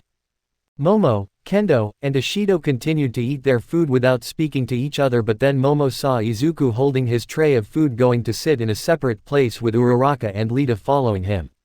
He seemed to be doing his best to avoid them and tune out Lita's rant, but Lita and Uraraka just kept on following him despite the fact he was going in a zigzag fashion, not wanting to sit down with them, and judging from the little facial expression that she could see he looked irritated. It seemed whatever Lita was saying was really annoying him. "Hey, Izuku. Come sit here," Momo called out, patting the empty seat beside her. He came and offered a small greeting of acknowledgement to Kendo, and she responded in kind before sitting down. "Can we sit here?" Ochako and Lita asked at the same time, to which Momo and Kendo simply handwaved, telling them it was okay. Ochako sat beside Izuku and Ilda went to sit beside Ishido. Izuku sighed. Now he was sandwiched between two girls. "So, Madam President, who did you vote?" Ochako asked with a teasing smirk.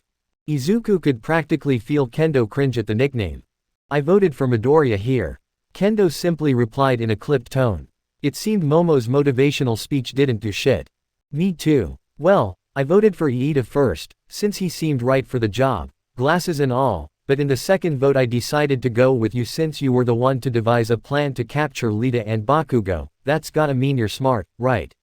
said Uraraka. Iida looked strangely, before adding his 2 cents. "It's quite unfortunate that you did not win. I was rooting for you, Izuku," Momo said, but didn't notice Ochako and Ishido perk up at the use of first name for Izuku. "That goodness that I didn't win. I hate the role of class representative actually," Izuku said, making Kendo and Ochako gasp in shock. "I did not know this made you unhappy. I humbly apologize for voting for you," Kendo said with a slight bow. Izuku waved it off, digging into his fried rice, while Ochako looked at Iida curiously. "I voted for myself actually, for the first time, but for the second time I voted Yaoyorozu-san," Lita said, causing all of them except Izuku to stare on in shock. "I thought myself perfect for the role, but in middle school, I always lost to Yaoyorozu-san here for some reason," he finished somberly, but instead of looks of pity or sympathy nearly everyone just gave him a blank look that said, "With that giant stick up your ass, it's no wonder you lost to Yaoyorozu." Ochako tried to console him, but Izuku just continued to eat his fried rice while thinking, "Maybe one day, Lita, one day." "Iida, the way you talk. Are you a rich kid?" Iida looked slightly embarrassed by Ochako's sudden question, but Izuku answered for him, without even looking away from his fried rice. Kendo slapped her face in exasperation. "Damn, some people just said whatever came to mind, didn't they? His last name is the same as Hero Ingenium, a pretty famous hero, who operates in Tokyo and employs 65 sidekicks. Both have the same quirk as the past members of the Iida family. Based on his and Ingenium's age, he must be his brother. Am I wrong?" Izuku asked with a noticeable smirk. Iida looked gobsmacked. Midoriya has just told everything he was planning to say and more. Ochako also looked surprised but didn't say anything, as she was now looking at Lita with newfound awe. Iida tried to say something but was interrupted by the screeching sound of an alarm. "Level 3 security has been breached. All students evacuate in an orderly fashion." All hell broke loose. All of the students immediately panicked, completely disregarding the ending statement.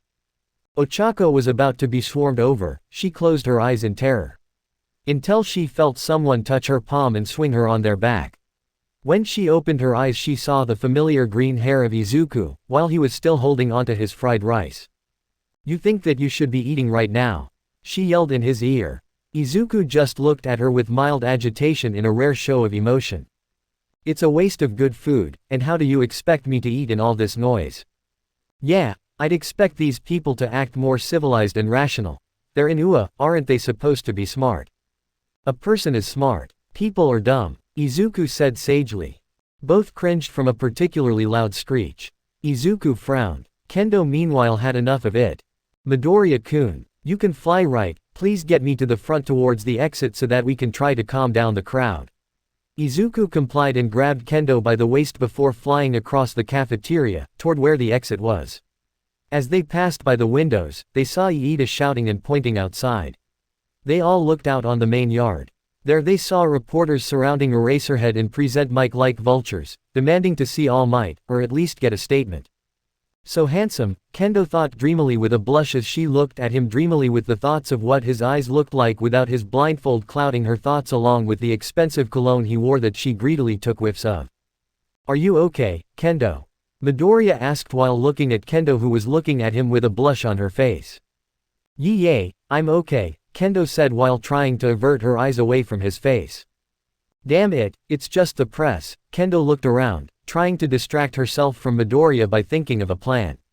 She just decided to be direct and blunt. They arrived above the entrance and when he dropped her she screamed at the top of her voice. Everyone, shut the fuck up and get your shit together. Ochako and the others looked at her, that was hearing her raise her voice, and the second for the language she used. After she got everyone's attention, she continued. It is just the press. We are UA students, for God's sake, so let's act like we belong here. Help the trampled, and evacuate to the designated spot. Students looked around, some embarrassed, some feeling guilty, but all prepared to help, not even caring that their junior was scolding them. Together, they got injured students to Recovery Girl, while the rest evacuated. But while Midoriya and Kendo took control of the situation in the cafeteria, Nezu and some other teachers looked at their UA barrier, crumbled into a pile of dust. Who do you think could have done this?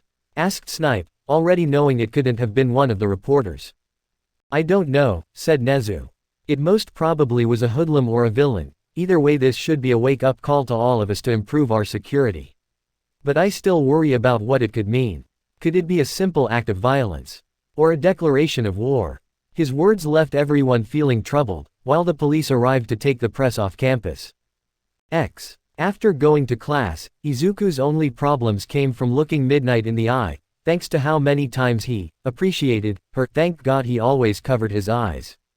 Some boys had similar problems, and only Mineta declared modern hero art history to be his favorite subject. What made it worse was Midnight's knowing glint as she stared at them. It made Izuku feel like she knew more. Much more. After the regular classes which left many of the boys with severe nosebleeds, Aizawa came inside and began to address them, not caring about their problem or not giving a damn, although knowing Aizawa it was most likely the latter. What you saw today is what happens when people let their instincts take over.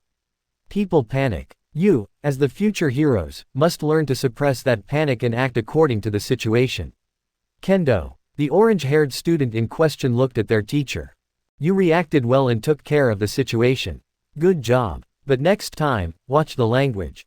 Kendo nodded, but still kept her emotionless look even as others praised her, although a bit of embarrassment could be seen in her eyes.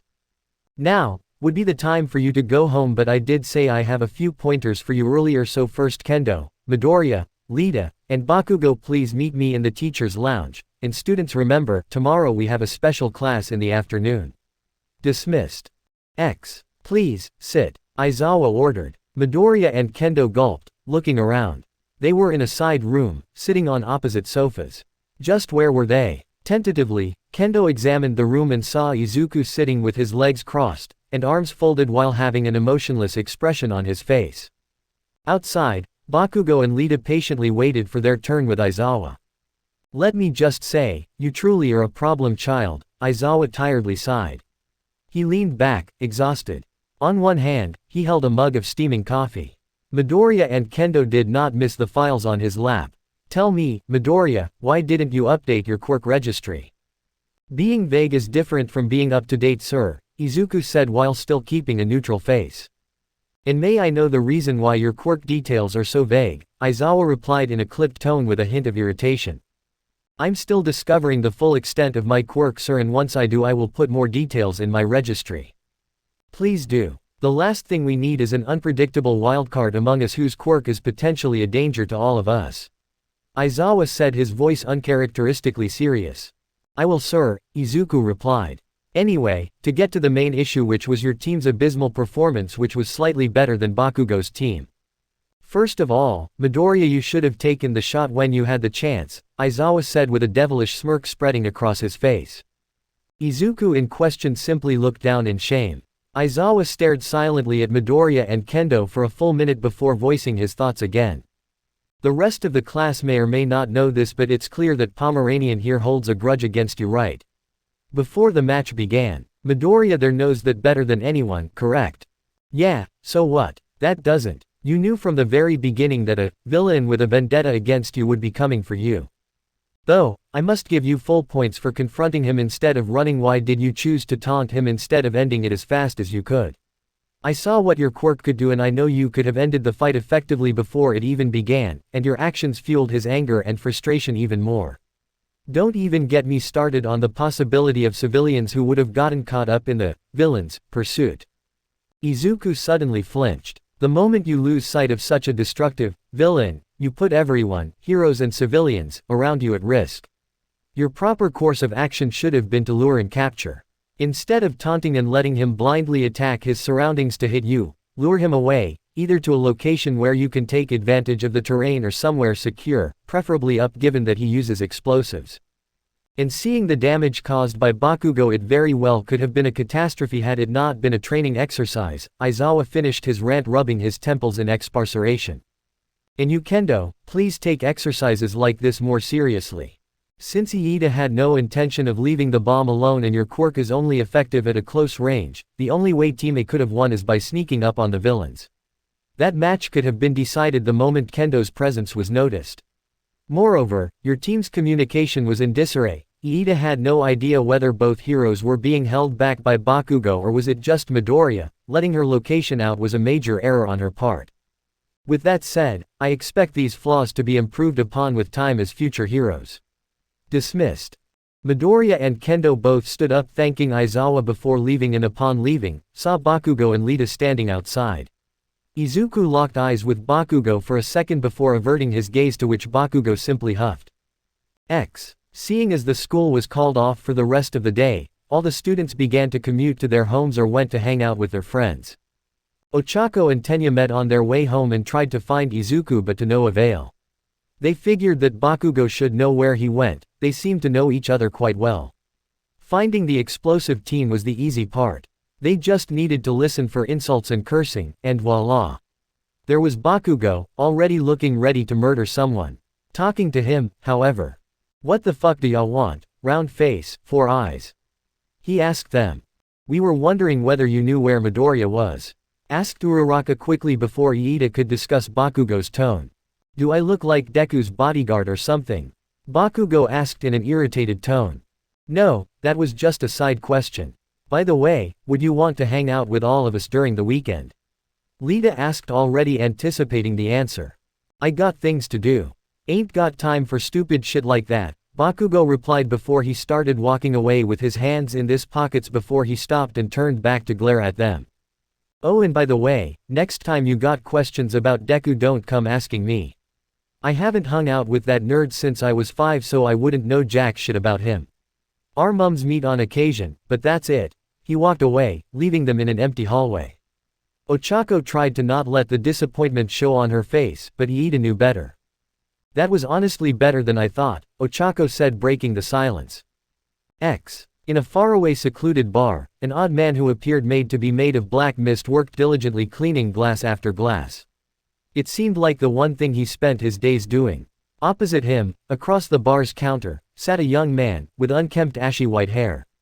He drank what looked like liquor, downing it in one shot, all too happy with whatever he was doing. All of a sudden, there was a beep and both bartender and young man turned their heads to a side. There, a small screen revealed that they were receiving a call. Master, chorused the bartender and young man. Kurogiri, Tamura, how has it been? Said a calm, collected voice from the other end. Excellent, master. I just need a bit more time, said Tamura Shigaraki, all while smiling at the computer screen while taking his drink, but that's to be expected, isn't it? The man on the other end hummed thoughtfully. Tomorrow will be instrumental for this plan of yours, Tamura. It will determine the future, the voice stated matter-of-factly. Everything is in place, master. Overhaul and his band of Yakuza have agreed to inconspicuously work with us, supplying us trigger and goons in exchange for money, bolstering our ranks of expendables. Jiren has acquired high-ranking minions and weapons to deliver next week. I won't fail you, master, promised Shigaraki with a wide smirk. Do not fear failure, Tamura, softly said the voice. No matter how prepared you are, never underestimate a hero's ability to mess with your schemes. Learn from this experience and grow from it. Shigaraki simply muttered under his breath. I am proud of what you have done so far, Tamura, the man said with a reassuring voice. You've grown into quite the capable individual. Just you wait, master. Once I kill All Might, I will restore you to your former glory, Tamura said, his smirk widening even more. We'll see about that, hummed the man. And just like that, the line was cut and Shigaraki was cut off from his master. The young villain seemed displeased by what he felt was a lack of faith in his abilities. Worry not, Shigaraki, Kurogiri reassured. The master is both proud and pleased. Oh, he will be even more soon enough, said Shigaraki now grinning like a maniac. Kurogiri merely nodded and went back to cleaning glasses like any other normal bartender. Shigaraki got off his stool, humming happily a merry tune. Kurogiri paused on his work and turned towards the departing young man. Will you be in your room playing games for the rest of your day, Shigaraki? Kurogiri politely asked. What do you mean, Kurogiri? Said Shigaraki, turning around to show that crazy creepy grin of his. No stupid computer or console game will do right now. For one reason or another, Shigaraki broke into a euphoric cackle. A far greater game is about to begin.